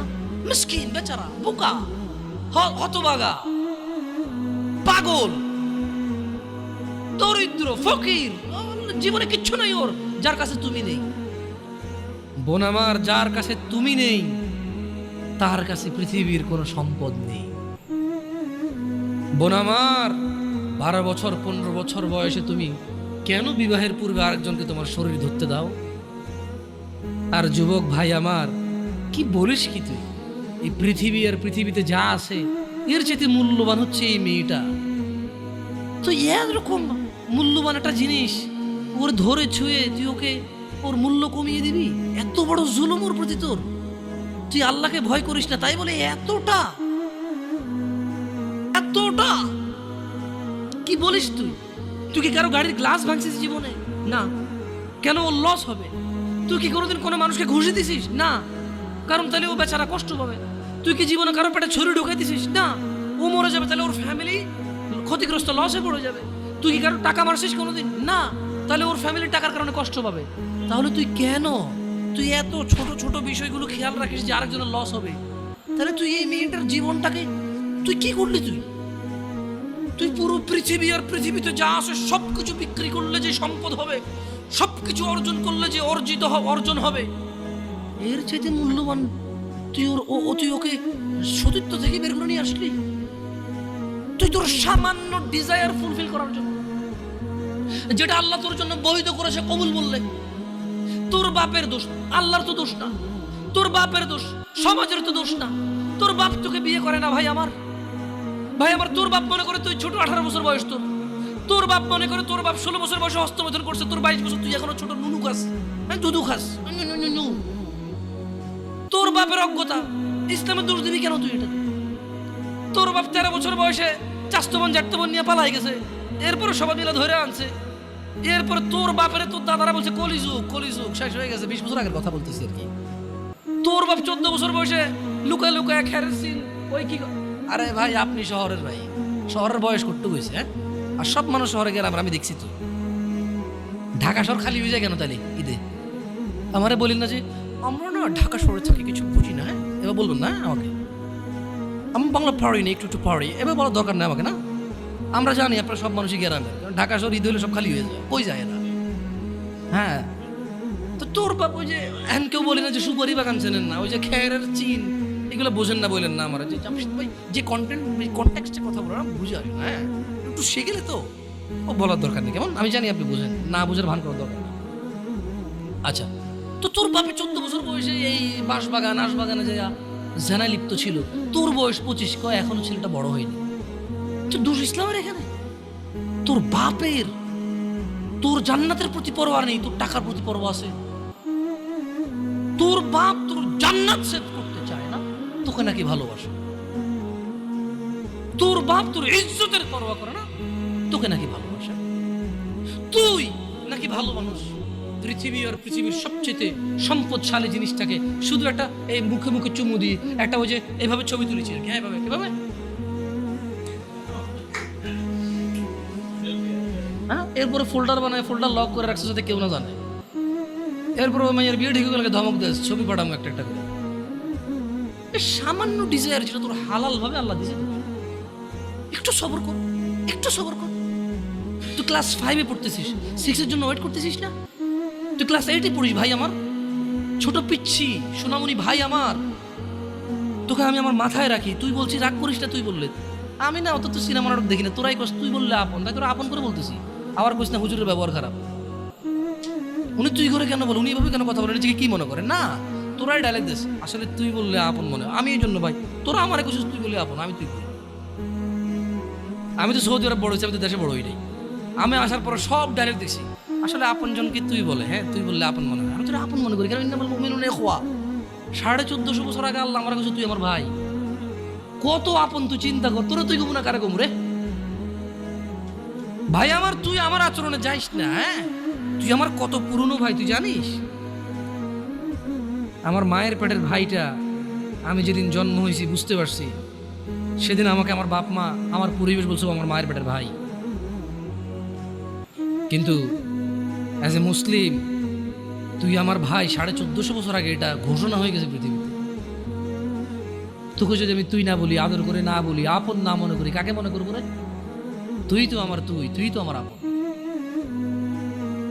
এমন করিস না ভাই আমার, তোর বয়স সবে 14 বছর।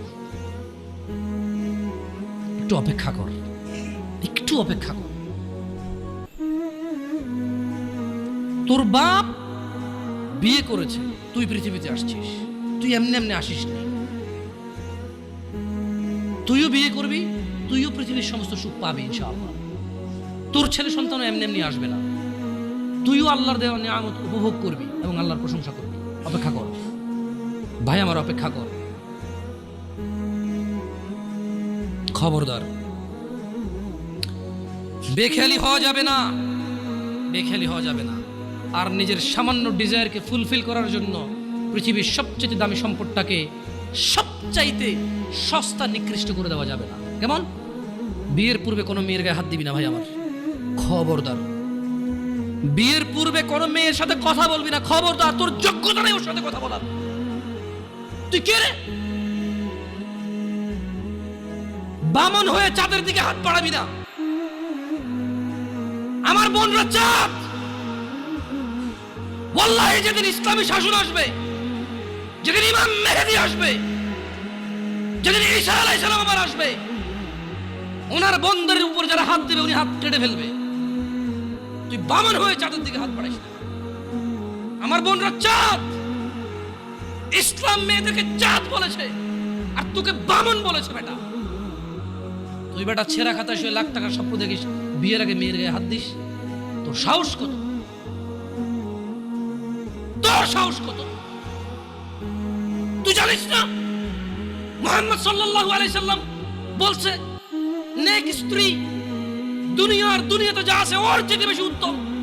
তুই কি করে ওর গায়ে হাত দিস বিয়ের আগে? তোর সেই যোগ্যতা আছে বল? তোকে আল্লাহ জাহান্নামে ফেলবে, তোকে আল্লাহ জ্বলন্ত আগুনে নিক্ষিপ্ত করবে, তোর শরীর পচবে, তোর শরীরের গন্ধে জাহান্নামীরা থাকতে পারবে না। তোকে এত নিকৃষ্ট শাস্তি কেন? কারণ তুই এত বড় জঘন্য কাজে লিপ্ত হয়েছিস। আমারে বুঝাস না মেয়েরা খারাপ, মেয়েরা খারাপ। আমি তো এত খারাপ দেখি না, তুই কোথায় তো খারাপ দেখিস? আমি তো দেখি তুই বেটা টেনে পড়িস মাত্র। তোকে আমি ছোট করে দেখছি না বেটা। তুমি বের হও, ছবি পাঠা নাহলে হাত কেটে ফেলবো আমি। দেখো আমি বিষের বোতল নিয়ে আসি, ছবি পাঠাও। তুই বেটা আমার বোনটাকে বেটা ফুসলেছিস বেটা। ফাজিল, মেয়েরা খারাপ, মেয়েদের খারাপের কারণে দুনিয়া। তুই কে রে? তুই কি মেয়েরা খারাপ? শোন, আমাদের গ্রামে প্রবাদ আছে, ধর্মীয় কথা না এটা। এখন যেটা বলছি এটা প্রবাদ, এটা ধর্মীয় কথা না। কোনো মেয়ের যদি একবার হাঁটুর উপরে কাপড় ওঠে আর নামে না বেটা। তুই উঠাইছস হাঁটুর উপরে কাপড়, ও উঠায়নি।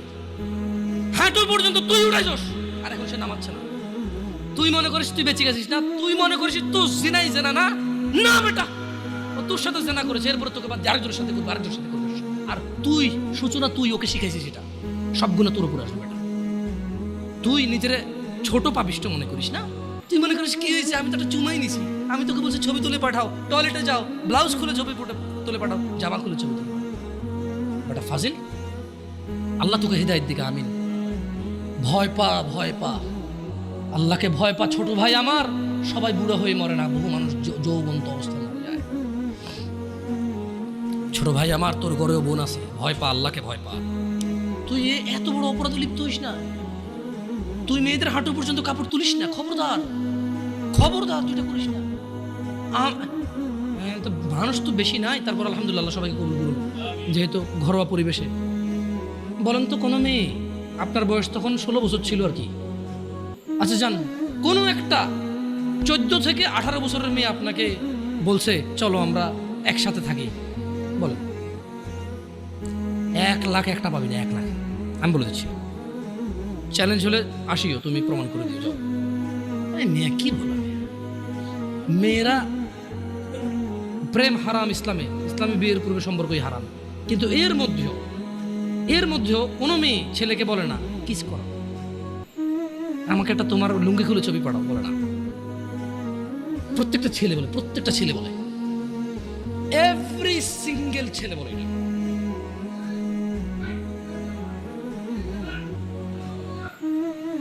কিস ও আচ্ছা, ঠিক আছে, বন্ধ করো, জানালা না, মানুষকে কষ্ট দিন না, জানালা বন্ধ করে দেন। আপনার সাউন্ডটা আরো একটু করিয়েন, কেমন? মানুষজন যাতে কষ্ট না পায়, কেমন? কারণ সবাই বাধ্য না তো, না ঠিক আছে, না জানালাগুলো বন্ধ করে দেন, মানুষ যাতে কষ্ট না পায়, কারণ সবাই তো বাধ্য না। আর সাউন্ড সিস্টেমটাকে আর কি করবেন, মানে এরপরের হালাকা নিচে আপনি মাইক লাগাবেন, মাইকের সাউন্ড লিমিট করবেন। আপনি দেখেন, এটা তো টেকনোলজিক্যাল ব্যাপার, রাইট? আমি আপনাদেরকে অনুরোধ করবো, এরপরে আরও অনেকেই আসবে, রাইট? প্রতি মাসেই হয়তো আসে। আপনাদের যেখানে যারা বসে সংশ্লিষ্ট ওই এরিয়াতে যাতে সাউন্ডটা সীমাবদ্ধ থাকে। নিচতলায় তো আর এখানকার সাউন্ড যাবে না, নিচতলায় আলাদা একটা সাউন্ড ওই যে লাগাই দেন, মাইক্রোফোন লাগাই দেন, মানে স্পিকার, সরি। নিচতলায় কি আর মাটিতে বাড়ি দিলে কে চেতে ওঠে, ওটা তো হয়। যাই হোক, তো তোমরা এই অন্যায়টা করবা না। আর যদি তোমাদের মনে হয় যে না, তোমাদেরকে কোনো 16 বছরের 17 বছরের যুবতী মেয়ে বলছে যে মানে আজে বাজে অফার করছে, আমাকে বলিও। আমার ফেসবুক আইডি তো জানাই আছে না, আমাকে বলে ভাই এক আজব ঘটনা ঘটে গেছে ভাই, 16 বছরের মেয়ে আমাকে বলতেছে আজে বাজে কথা। না, মনে রাখবা, তোমরা যারা মেয়েদেরকে এত বিচ্ছিরিভাবে ফেসবুকে কমেন্টস করো না, খারাপকে খারাপ বলবে, এটা আমি জানি, খারাপকে খারাপ বলতে হয়, কিন্তু তুমি মনে রাখবা, তোমার মতো আমার মতো কোনো ছেলে দায়ী এটাতে। কারণ আমার মনে হয় না কেউ প্রুভ করতে পারবে যে কোনো বিবাহ হয় নাই এমন মহিলা ছেলেদেরকে আজে বাজে প্রস্তাব দেবে, আমার মনে হয় না। হ্যাঁ, বিবাহের পূর্বে দিতে পারে কারা, যাদেরকে 12 বছর 13 বছর থাকা অবস্থায় তাদেরকে তাদের বয়ফ্রেন্ডরা আজে বাজে পথে নিয়ে চলে গেছে, সেটা ডিফারেন্ট ইস্যু হতে পারে। বাট নর্মালি যে কোনো ছেলে যে কোনো মেয়ের সাথে পরিচয় হলেই কিন্তু আজে বাজে প্রস্তাব দেওয়া শুরু করে। আল্লাহ আমাদেরকে বোঝার তৌফিক দান করুন। আর যুবক ভাইরা আমার, মনের দাসত্ব করা যাবে না। আল্লাহ সুবহানাহু ওয়া তাআলা কোরআনুল কারীমে বলছেন, ওয়ামা উবাররিউ নাফসি, সূরা মানে ইউসুফ আলাইহিস সালামের এই ঘটনাটা আমাদের জন্য খুবই প্রয়োজনীয়। কেন? এখানে আল্লাহ সুবহানাহু ওয়া তাআলা সূরা ইউসুফের মধ্যে ইউসুফ আলাইহিস সালামের একটা তথ্য তুলে দিয়েছেন আমাদেরকে, কি? ওয়ামা উবাররিউ নাফসি। ইউসুফ আলাইহিস সালাম বললেন, আর আমি নিজেকে নির্দোষ মনে করি না। ইউসুফ আলাইহিস সালাম কি বললেন? কি বলছে? ওয়ামা উবাররিউ নাফসি, আর আমি নিজেকে নির্দোষ মনে করি না। ইন্নান নাফসা লাআম্মারাতুন বিসসুই ইল্লা মা রাহিমা রাব্বি ইন্না রাব্বি গফুরুর রহিম। তিনি বলছেন যে আমি ইউসুফ আলাইহিস সালাম নিজেকে নির্দোষ মনে করি না, কেননা নিশ্চয় মানুষের নফস খারাপ কাজের নির্দেশ দিয়েই থাকে। তিনি কেন নিজেকে নির্দোষ মনে করে না? তিনি বলছে কারণ মানুষের যে নফস, যে সেলফ আছে, এটা খারাপ কাজের নির্দেশ দিতেই থাকে, কিন্তু সে নয় ইল্লা মা রাহিমা রাব্বি, কিন্তু সে নয় যাকে আমার রব দয়া করেন। তার মানে এই পৃথিবীতে ইউসুফ আলাইহিস সালাম বলতে চাচ্ছেন যে আমি নিজেকে নির্দোষ মনে করি না, তবে ওই লোকটা যাকে আমার রব দয়া করছে, নিশ্চয়ই আমার রব অতীব ক্ষমাশীল। তার মানে যদি আমরা আমাদের হৃদয়কে যদি আমরা চাই যে আমাদের হৃদয় আমাদেরকে জিনার দিকে না ডাকুক, নেশার দিকে না ডাকুক, ব্যভিচারের দিকে না ডাকুক, জুলুম, অত্যাচার, সুদ, ঘুষের দিকে না ডাকুক। যদি এটা আমি চাই, তাহলে আমি আমার রবের দয়া প্রত্যাশী হতে হবে এবং নিজেকে এমন কর্মব্যস্ততায় রাখতে হবে যেই কর্মফলে রব আমার উপর সন্তুষ্ট হয়ে আমাকে দয়া করবে এবং সেই দয়ার বদৌলতে আমার হৃদয় বা আমার নাফস আমাকে খারাপ কাজের আদেশ দিতেই থাকবে না। আল্লাহ তাআলা কোরআনুল কারীমে আরো বলছেন, ওয়া নাফসিন ওয়া মা সাওয়াহা, শপথ নফসের এবং যিনি তা সুবিন্যস্ত করেছেন তার, ফাআলহামাহা ফুজুরাহা ওয়া তাকওয়াহা, তারপর তাকে তার সৎ কাজের এবং তার অসৎ কাজের জ্ঞান দান করেছেন। একটা জিনিস খেয়াল করে দেখেন, আল্লাহ সুবহানাহু ওয়া তাআলা কি বলছেন, ওয়া নাফসিন ওয়া মা সাওয়াহা। আল্লাহ কসম করতেছে যে শপথ নফসের, মানে যে আমাদের সেলফ ভিতরে যে আমাদের সেলফটা আছে, নফস আছে, বাংলা কি কয় এটাকে? না, নফসের বাংলা হচ্ছে কি আত্মা, না আত্মা না বাবা, খের নফস তো বুঝছেন আপনারা, কঠিন বাংলাটা জানতে হবে কারো থেকে ভালো, যারা ভালো বাংলা গ্রামার বোঝে। তো আল্লাহ তাআলা বলছেন যে শপথ নফসের, তার নফস হচ্ছে কি, যে জিনিসটা আমার মানে ব্যক্তি সত্তা আর কি, এটা খুব অপরাধ প্রবণ হয় আর কি ব্যক্তিগতভাবেই। তো তিনি বলছেন যে ফাআলহামাহা ফুজুরাহা ওয়া তাকওয়াহা, শপথ ওই নফসের যেই নফসকে আল্লাহ তাআলা সৎ কাজ এবং অসৎ কাজের জ্ঞান দিয়েছেন। তার মানে আমরা বলতে পারবো না যে আমরা যে অসৎ কাজ করি আমরা নির্দোষ, কারণ আল্লাহ তো এটা আমাদেরকে কি দিছে, জ্ঞান দিছে কোনটা ভালো কোনটা খারাপ। কদ আফলাহা মান যাক্কাহা, সুতরাং সেই সফল কাম হয়েছে যে নিজেকে পবিত্র করেছে, ওয়া কদ খাবা মান দাসসাহা, আর সেই ব্যর্থ হয়েছে যে নিজেকে কলুষিত করেছে। আল্লাহর সফলতা মানে হচ্ছে যে জান্নাতে গেছে তাকে আল্লাহ সফল বলেছে, যে জাহান্নামে যাবে তাকে আল্লাহ ব্যর্থ বলে। কেমন? এখানে সফলতা মানে পরীক্ষায় পাশ না, অধিক উপার্জনের অধিকারী হওয়া, অনেক বেশি রিজিক থাকা, 2-3টা বিয়ে করে ফেলা, গাড়ি বাড়ি থাকা, ভোটে দাঁড়াইয়া পাশ হয়ে যাওয়া, অথবা এলাকার মসজিদের সভাপতি হয়ে যাওয়াকে সফলতা বলে না। আল্লাহ সুবহানাহু ওয়া তাআলা যখন কোনো সফল কাম কাউকে বলে, আল্লাহ এটা মিন করে এবং এটাই মূল উদ্দেশ্য যে সফল মানে হচ্ছে জান্নাতি। সফল মানে কি? যে লোক জান্নাতে যায় নাই সে সফল হয় নাই, যে লোক জাহান্নামে গেছে সে সফল হয় নাই, সে ক্ষতিগ্রস্ত হয়ে গেছে। কেমন? এইটা আমাদেরকে খেয়াল রাখতে হবে আমার ভাইয়েরা। আমাদের নফসের প্রতি আমাদের দুর্বলতা থাকবে, এটা ন্যাচারাল বিষয়। তবে যে হৃদয়কে আল্লাহ ভালো এবং মন্দের জ্ঞান দিয়েছে, এটা দিয়ে যদি আমরা আল্লাহর রহমতের কামনা করি, তাহলে আমাদের এই কুপ্রবৃত্তি থেকে আমাদের রেহাই পাওয়ার কি আছে, সুযোগ আছে। জুয়া একটা সময় ছিল কি মনে হয় এভাবে কার্ড দিয়ে এভাবে যারা খেলতো তাদেরকে জুয়া বলতো, মেবি ওইটাই একমাত্র জুয়া বলে মানুষ জানতো, যেখানে মানুষ হয়তো নিঃস্ব হয়ে যেত। কেউ ইভেন কেউ এরকম আছে যে বউ পর্যন্ত দিয়ে দিচ্ছে বাজিতে, যে এরপরে হারলে কি। আসলে বিবেক বুদ্ধি বিকৃত হয়ে যায়। তো আপনি এখন বলতে পারেন যে জামশেদ ভাই কি বলেন, কোনো মানুষ কি তার বউকে আরেকজনকে দিয়ে দেবে জুয়া খেলে, এরকম নিচে নামবে?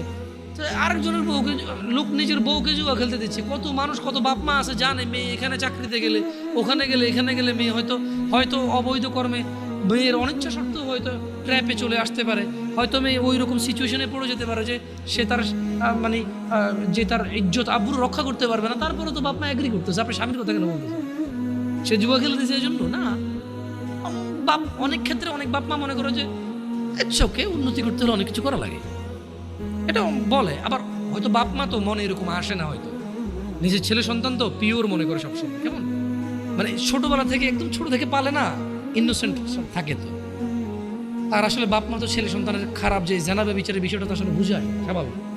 এটাই তো আল্লাহর দয়া যে বাবা মা ভাই বোন সম্পর্কটা তো পবিত্র রেখেছে আল্লাহ সুবহানাল্লাহ। সো যুবকদের বেশি একটা ছক্কা লুডু কয়দিন আগে ছিল, ছক্কা লুডু কেমন, এটা আমি বলছি যে কি এটাকে জুয়া বলে আর কি। তো এটা তো জুয়া, কিন্তু প্রবলেম হচ্ছে এখন ইউটিউবে ওয়াজ দেখতে গেলেও জুয়ার অ্যাড আসে। মানে একটা সময় জুয়া খেলতো মানুষ, ফসলি জমিন কেটে ফেলছে মধ্যখানে গিয়ে, একটা কারো পরিত্যক্ত বাড়ি, প্রচুর গাছপালা, ভিড়, কবরস্থান, ওটার ভিতরে ঢুকে কার্ড খেলতো। হ্যাঁ, অথবা কারো বউ আজকে বাসা নেই, বলছে দোস্ত চলে আসো আমার এখানে হবে। আরো বড় লোকেরা বাগান বাড়ি বানাই ফেলছে জুয়া খেলার জন্য, নেশা করার জন্য। কিন্তু এখন প্রবলেম হচ্ছে এটা পাবলিসিটি হচ্ছে যে খেলো আসলে। আচ্ছা, এটা হবেই বা না কেন? এখানে অনেকে ক্রিকেট প্রেমী থাকতে পারে, এটা আপনার ব্যাপার। আমি ক্রিকেট সম্পর্কে খুব বেশি বুঝি না, এই জন্য ভালো মন্দ বলতে পারবো না। তবে এতটুকু বলবো, কোয়েশ্চেন করবো আর কি। ক্রিকেট তো এখন অনেকে পেশা হিসেবে নিয়েছে, রাইট? তো প্রতি বছর সার্কুলেশন দিয়ে বাংলাদেশ জাতীয় দলে কতজন খেলোয়াড় নেওয়া হয়?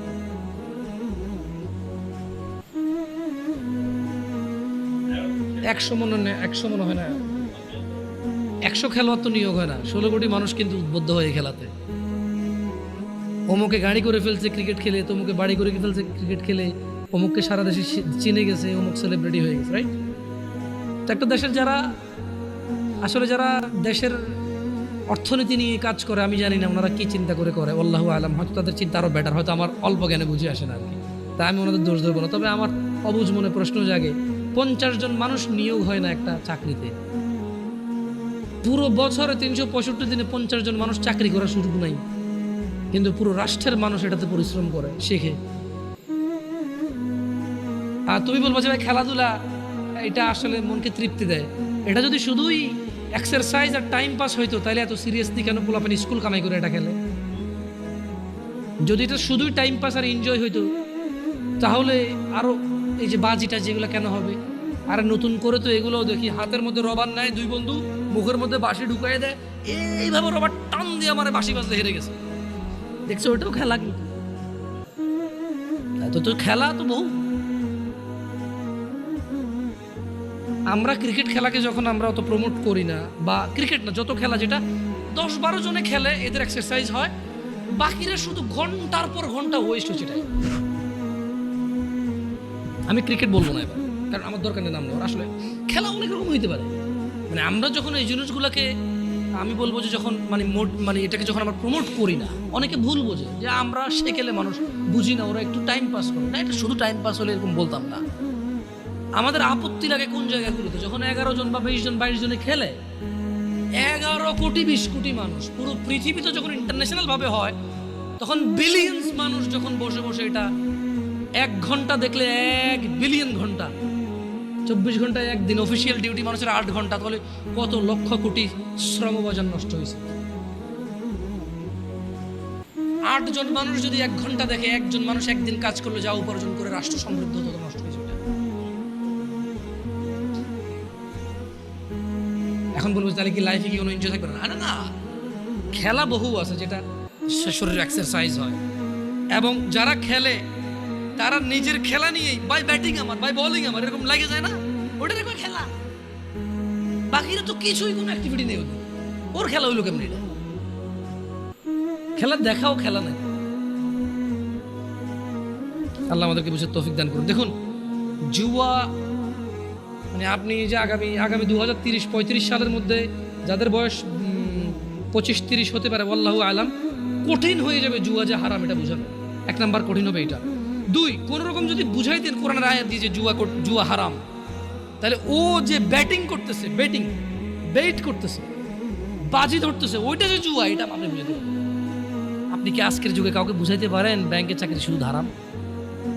বলেন না, আপনি কোন ভাই, কে আপনি? ভাই আসেন আমার সামনে, আসেন, যে আপনি মহান, আপনি বুঝাই দিয়েছেন একজন কাউকে যে এটা হারাম, আর সে ছেড়ে দিছে। হাতে গোনা ইল্লা মাশাআল্লাহ। আজকের দিনে সুদী ব্যাংকে উপার্জনকে যেমনটা হারাম প্রমাণ করা সো টাফ হয়ে গেছে,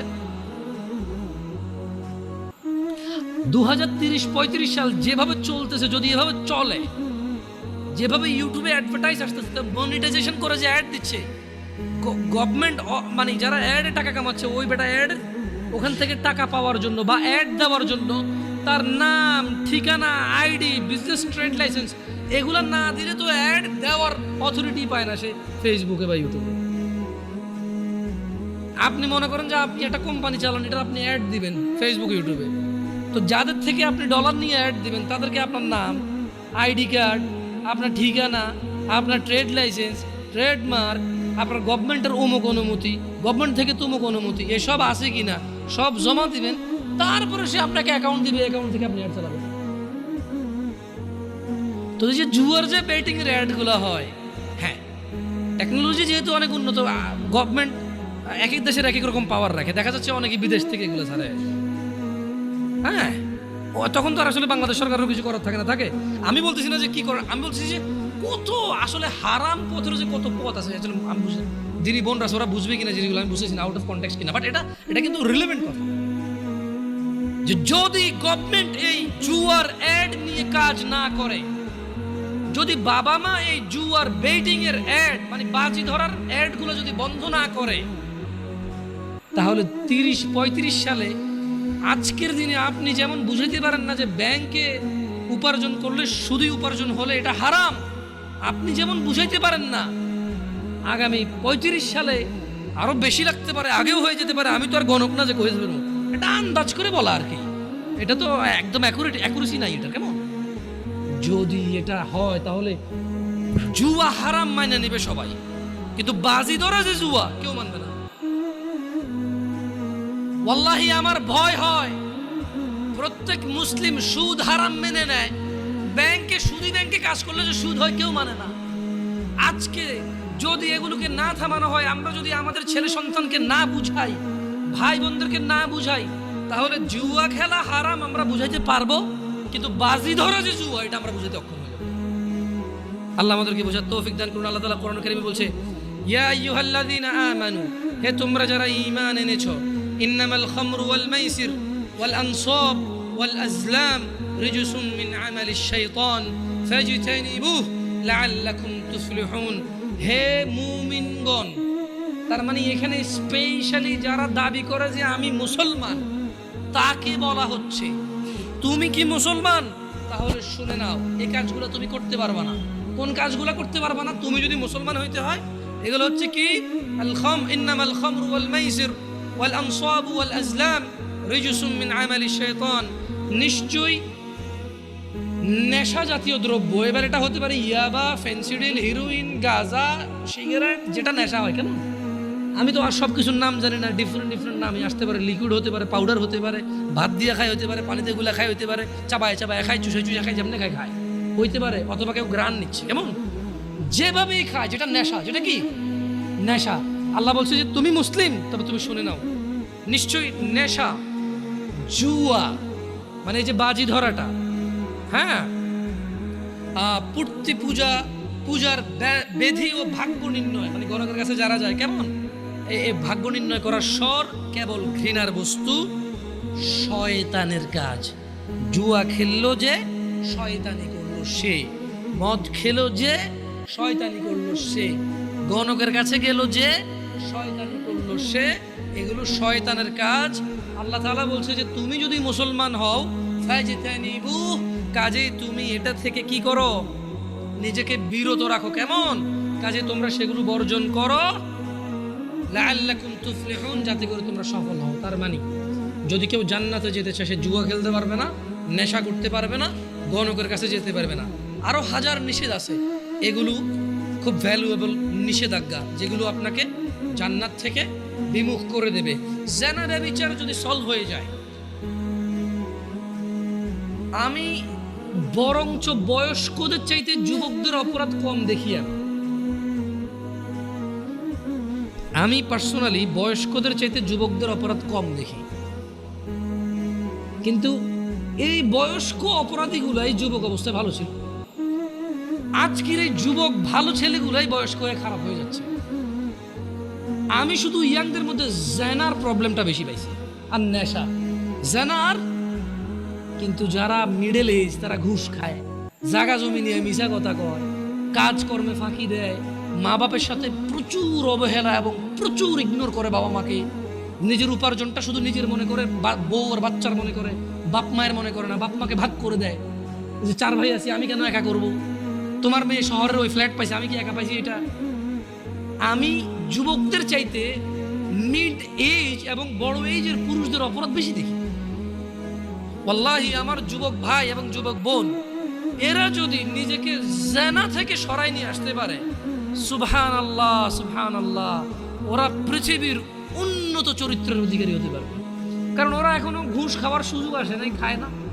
যে নিজেকে জিনা থেকে বাঁচাবে, সে ঘুষ থেকেও বাঁচাবে। সিম্পল কথা না? দেখো যুবক ভাইরা আমার, আমাদের রব বলেছেন মুহাম্মদ সাল্লাল্লাহু আলাইহি সাল্লামকে, কুল, হে নবী বলে দিন, ইন্নামা হাররামা রাব্বিয়াল ফাওয়াহিশ, নিশ্চয়ই আমার রব হারাম করেছে অশ্লীলতাকে, মা যাহারা মিনহা ওয়া মা বাতন, যা প্রকাশ্যে এবং গোপনীয়তায়। মানে যেটা তুমি ফেসবুকে প্রেমিকার ছবি ছেড়ে দাও, বা যেই মেয়ে নিজেই নিজের ছবি ছেড়ে দেয়, বা যেই ছেলে তার মা বা বউয়ের ছবি ছেড়ে দেয়, মানে এইগুলো প্রকাশ্য অপরাধ। যে কোনো কর্নারের দোকানে তালতলা, আমতলা, জামতলাতে গিয়ে একদম জনসম্মুখে বসে বসে সিনেমা নাটক দেখে, ওটা হচ্ছে প্রকাশ্য অপরাধ, প্রকাশ্য অশ্লীলতা। যে বসে বসে নিজে মোবাইলে দেখে, এটা হচ্ছে গোপনে অপরাধ, গোপনে অশ্লীলতা। তো আল্লাহ তাআলা বলছেন যে হে নবী আপনি বলে দিন, নিশ্চয়ই আমার রব নিষেধ করেছেন এমন অশ্লীলতাকে যেটা প্রকাশ্যে এবং যেটা অপ্রকাশ্যে বা গোপনে। ওয়া আন তাকুলু আলাল্লাহি মা লা তা'লামুন, আর তিনি নিষেধ করেছেন, হারাম করেছেন আল্লাহ সম্বন্ধে এমন কিছু বলা যেটা সম্পর্কে তোমার কোনো কি নেই, ধারণা নেই। দেখুন যুবক ভাই ও বোনরা আমার, আন আবি হুরায়রা রাদিয়াল্লাহু আনহু قال قال النبي صلى الله عليه وسلم لا يزني الزاني حين يزني وهو مؤمن, নিশ্চয়ই কোন জানাকারী যখন জানা করে, জানা অবস্থায় তার ঈমান থাকে না, সে বেঈমান থাকে তখন। ওয়ালা ইয়াশরাবুল খামরা হিনা ইয়াশরাবু ওয়া হুয়া মুমিন, এবং কোন নেশাগ্রস্ত ব্যক্তি যখন সে নেশা করে তখন সে মুমিন অবস্থায় থাকে না। কেমন? এই জিনিসটা আমাদের খুবই খুবই গুরুত্ব দিয়ে ভাবতে হবে। যখন কেউ জানা করে, মুহাম্মদ সাল্লাল্লাহু আলাইহি ওয়াসাল্লাম বলছেন যে তখন তার ঈমান থাকে না। যখন কেউ নেশা করে, গাঁজা টানে, গাঁজা, হ্যাঁ, যখন কেউ গাঁজা টানে, যখন কেউ মদ পান করে, তখন তার ঈমান তার সঙ্গে থাকে না। এইটা খুবই বিপজ্জনক সিচুয়েশন। ওই অবস্থায় যদি কেউ মারা যায়, তাহলে সে একেবারে সোজা ঈমান ছাড়া মরে গেল। আর যে ঈমান ছাড়া মরে গেল, তার হিসাব ছাড়া জাহান্নাম হয়ে যাবে। যে ঈমান ছাড়া মরে গেল, তার হিসাব ছাড়া জাহান্নাম হয়ে যাবে। যে ঈমান নিয়ে মরল, তার হিসেব হয়ে ফয়সালা হবে। যে ঈমান ছাড়া মরে গেল, বেঈমানের হিসাব একটাই, সে জাহান্নামী। যে আল্লাহ এবং তার রাসূলের প্রতি ঈমান রাখে না, আখিরাতের প্রতি ঈমান রাখে না, যে বেঈমানি করে আল্লাহর সাথে, তার বিধান হচ্ছে সে চিরস্থায়ী জাহান্নামী হয়। কেমন? এটা খুব ইম্পর্টেন্ট এই হাদিসটার ব্যাপারটা। ওয়ালা ইয়াসরিকু হিনা ইয়াসরিকু ওয়া হুয়া মুমিন, কোন চোর চুরি করা অবস্থায় ঈমানদার থাকে না। ঘুষখোর যখন ঘুষ নেয়, তার ঈমান চলে যায়। ঘুষখোর যখন ঘুষ নেয়, তখন তার ঈমান থাকে না। কাউকে বাধ্য করে কারো ট্রাক থেকে মাল নামায় ফেলে, যে ট্রাকের ড্রাইভার যখন 13 লিটার তেল 2 লিটার বের করে চুরি করে 11 লিটারের স্লিপকে যখন 13 লিটার লেখে, তখন তার ঈমানটা চলে যায়। ওই অবস্থায় সে মুমিন থাকে না। যখন কোনো কর্মজীবী মানুষকে বলেছে তুমি এই কাজটা করবা, সে কাজ করে, বিশ্রামের প্রয়োজনে বিশ্রাম করে, কিন্তু সে কাজ করে, বিশ্রাম করে। আনা আয়েশা রাদিয়াল্লাহু তাআলা আনহা قال, আয়েশা রাদিয়াল্লাহু তাআলা আনহা থেকে বর্ণিত, তিনি বলেন, আন্না রাসূলুল্লাহ সাল্লাল্লাহু আলাইহি ওয়াসাল্লাম, আল্লাহর নবী সাল্লাল্লাহু আলাইহি সাল্লাম قال, তিনি বলেছেন, ইয়া উম্মাতা মুহাম্মদ, হে উম্মতে মুহাম্মদ, মা আহাদুন আগয়ারা মিন আল্লাহ, হে মুহাম্মদ সাল্লাল্লাহু আলাইহি সাল্লামের উম্মত নারী এবং পুরুষরা, তোমাদের মধ্যে কেউ আল্লাহর চাইতে বেশি আত্মমর্যাদা বোধ রাখো না। ও উম্মতে মুহাম্মদরা, ও মুহাম্মদ সাল্লাল্লাহু আলাইহি সাল্লামের যুবক উম্মত, বৃদ্ধ উম্মত, নর এবং নারী উম্মত, তোমরা যারা মনে করো তোমরা উম্মতে মুহাম্মদ, তোমরা যারা মনে করো আখিরাতে তিনি তোমাদেরকে সুপারিশ করুক, তিনি বলছেন, মা আহাদুন আগয়ারা মিন আল্লাহ, এই পুরো পৃথিবীর যত মানুষ আছে, এদের কেউ আল্লাহর মতো মর্যাদা রাখে না। আল্লাহ এর চেয়ে অনেক বেশি আত্মমর্যাদা বোধ রাখেন।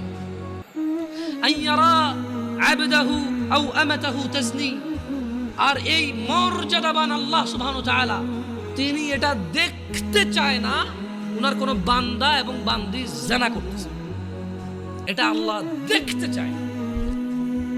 সো জিনা করার পূর্বে তুমি এটা ভেবে নিও, ইয়া উম্মাতা মুহাম্মদ, হে মুহাম্মদ সাল্লাল্লাহু আলাইহি সাল্লামের উম্মতরা, লাউ তা'লামুন, যদি তোমরা জানতে, মা আ'লাম, যা আমি জানি, লাদহিকতুম কালিলা, তবে তোমরা অল্পই হাসতে, ওয়ালা বাকাইতুম কাসীরা, তোমরা অনেক বেশি বেশি কাঁদতে। বিটিএস এবং ট্রান্সজেন্ডার নিয়ে হালকা একটু কথা বলবো, বেশি কথা বলবো না, এরপরে প্রোগ্রাম আমি শেষ করে দেবো, কারণ মোটামুটি জি জি প্লিজ আজান দিবেন না? মসজিদে আজান হয়ে গেছে। দিতে হবে তারপরে এখানে একামত দিয়ে নামাজ পড়ে ফেললে মনে হয়ে যায়, মানে যখন আজান চতুর্পাশে হয়ে যায়। আচ্ছা, তো আসলে বিটিএস এবং ট্রান্সজেন্ডার খুব ইস্যু। বিটিএসটা নিয়ে অনেকেই জানে না, আর আমরাও এত বেশি এটা নিয়ে মাথা ঘামাইছি, কিন্তু এতটা ঘামানো মনে করি না যে প্রবলেম হবে, কারণ এটা বাংলাদেশিরা কখনো অ্যাকসেপ্ট করবে না। কেমন, যেমন একটা ছেলে মেয়ের মতো সাইজা আছে,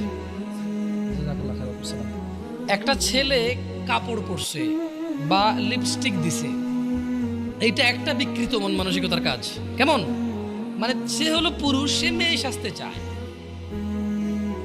এটা এক ধরনের মন মানসিকতা। কিন্তু ট্রান্সজেন্ডার যেটাকে বলতেছে, এটা ফার ডেঞ্জারাস। মানে একটা ছেলে লিপস্টিক দিছে, আপনি পানি ধুইছেন, চলে গেছে, রাইট?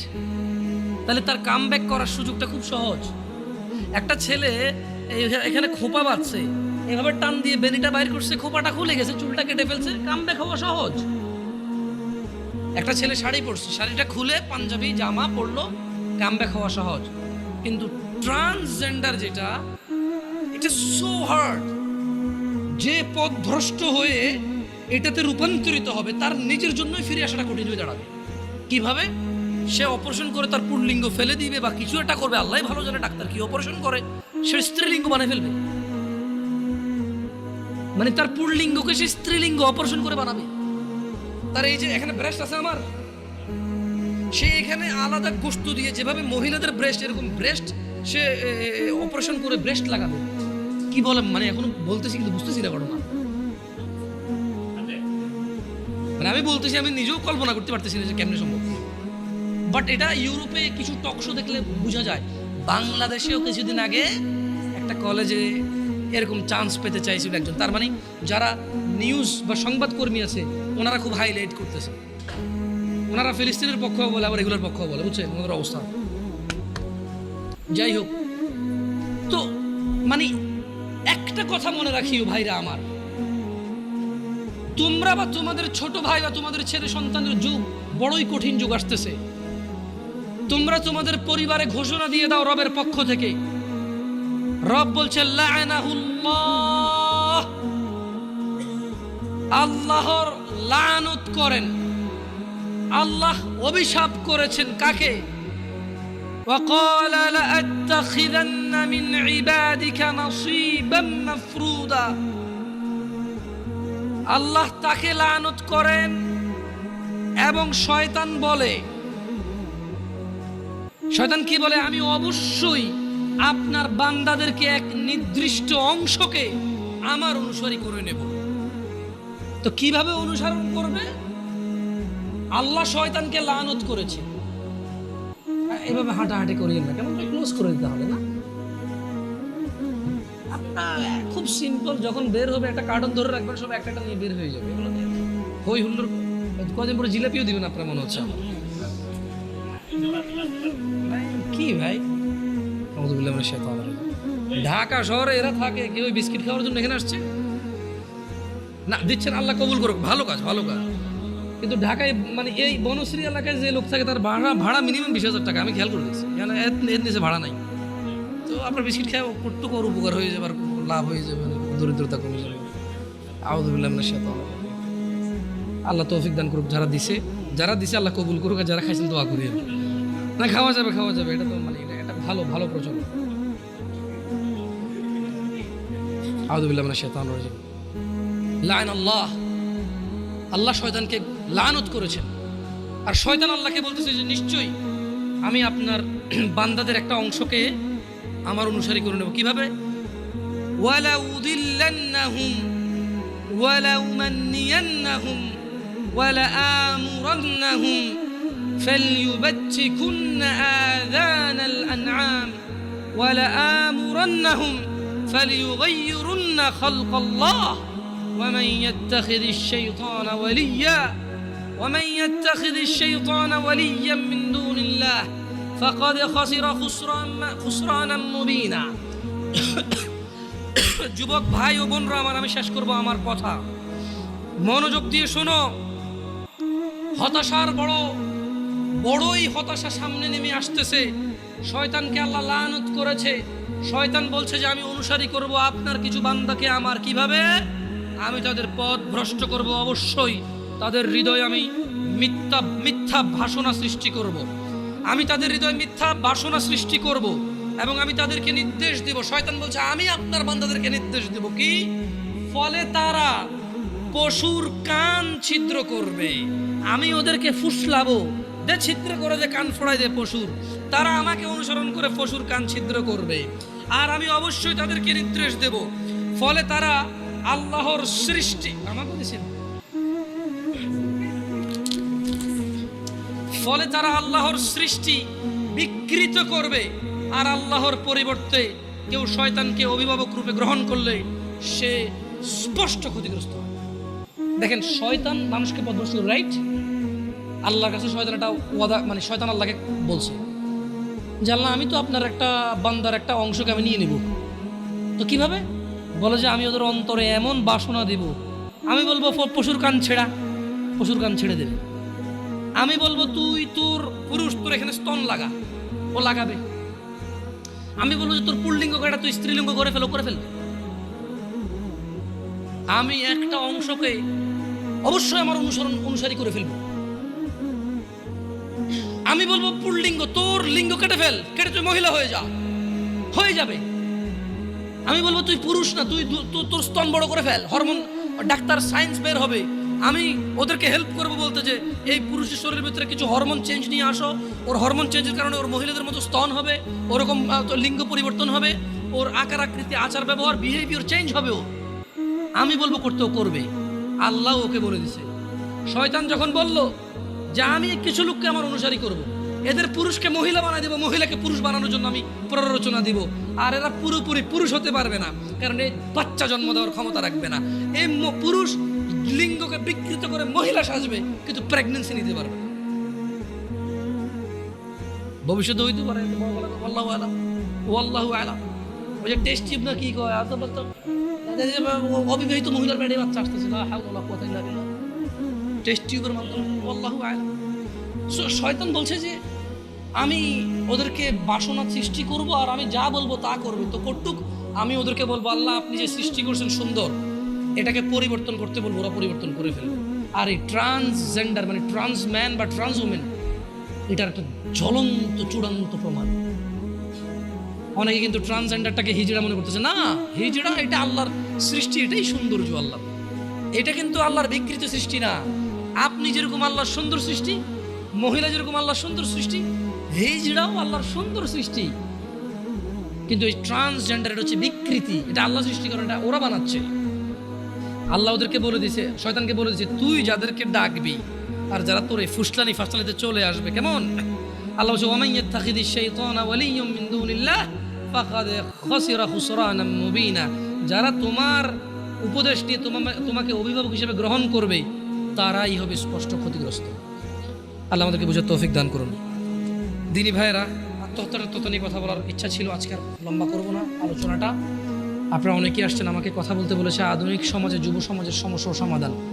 যুবক ভাই, তুমি সিসি ক্যামেরা যেরকম মানুষকে দেখে, আল্লাহ ফেরেশতা নিয়োগ দিয়েছে এবং আল্লাহ নিজেও দেখে। সিসি ক্যামেরা যেরকম রেকর্ডিং হয় তোমার কৃতকর্ম, আল্লাহ ফেরেশতা দিয়ে রাখছে, ওরা লিখে রাখে তোমার কৃতকর্ম।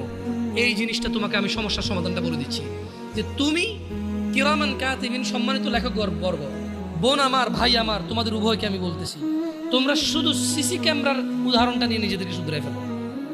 তোমাদের আর কোনো উপায় নাই, সমাধান একটাই। সিসি ক্যামেরা যেমন তুমি সামনে অ্যাক্টিভিটি করবা, ও তোমার দেখবে, রেকর্ড করবে এবং রেকর্ড রেখে দেবে, যখন খুশি কেউ দেখতে পারবে আর তোমার বিচার করতে পারবে। যদি তুমি কাউকে খুন করো, যদি তুমি চুরি করো, তোমার বিচার হবে অনুযায়ী। আল্লাহ সুবহানাহু ওয়া তাআলা দেখে এবং তিনি লেখক বর্গ রেখে দিয়েছে, ওরা রেকর্ড করে। আল্লাহ তাআলা দেখে এবং লেখক বর্গ রেকর্ড করে, আল্লাহ এটা হিসাব দেখবে, যখন খুশি বিচার করবে। সো এইটাকে মাথায় রেখে তোমরা অপরাধ থেকে ফিরে আসো। আকুলু কওলি হাযা ওয়াস্তাগফিরুল্লাহ লি ওয়া লিসাইরিল মুমিনিন ফাস্তাগফিরু ইন্নাহুল গফুরুর রহিম। সুবহানাকাল্লাহুম্মা ওয়া বিহামদিকা আশহাদু আল্লা ইলাহা ইল্লা আনতা আস্তাগফিরুকা ওয়া আতুবু ইলাইক। আসসালামু আলাইকুম।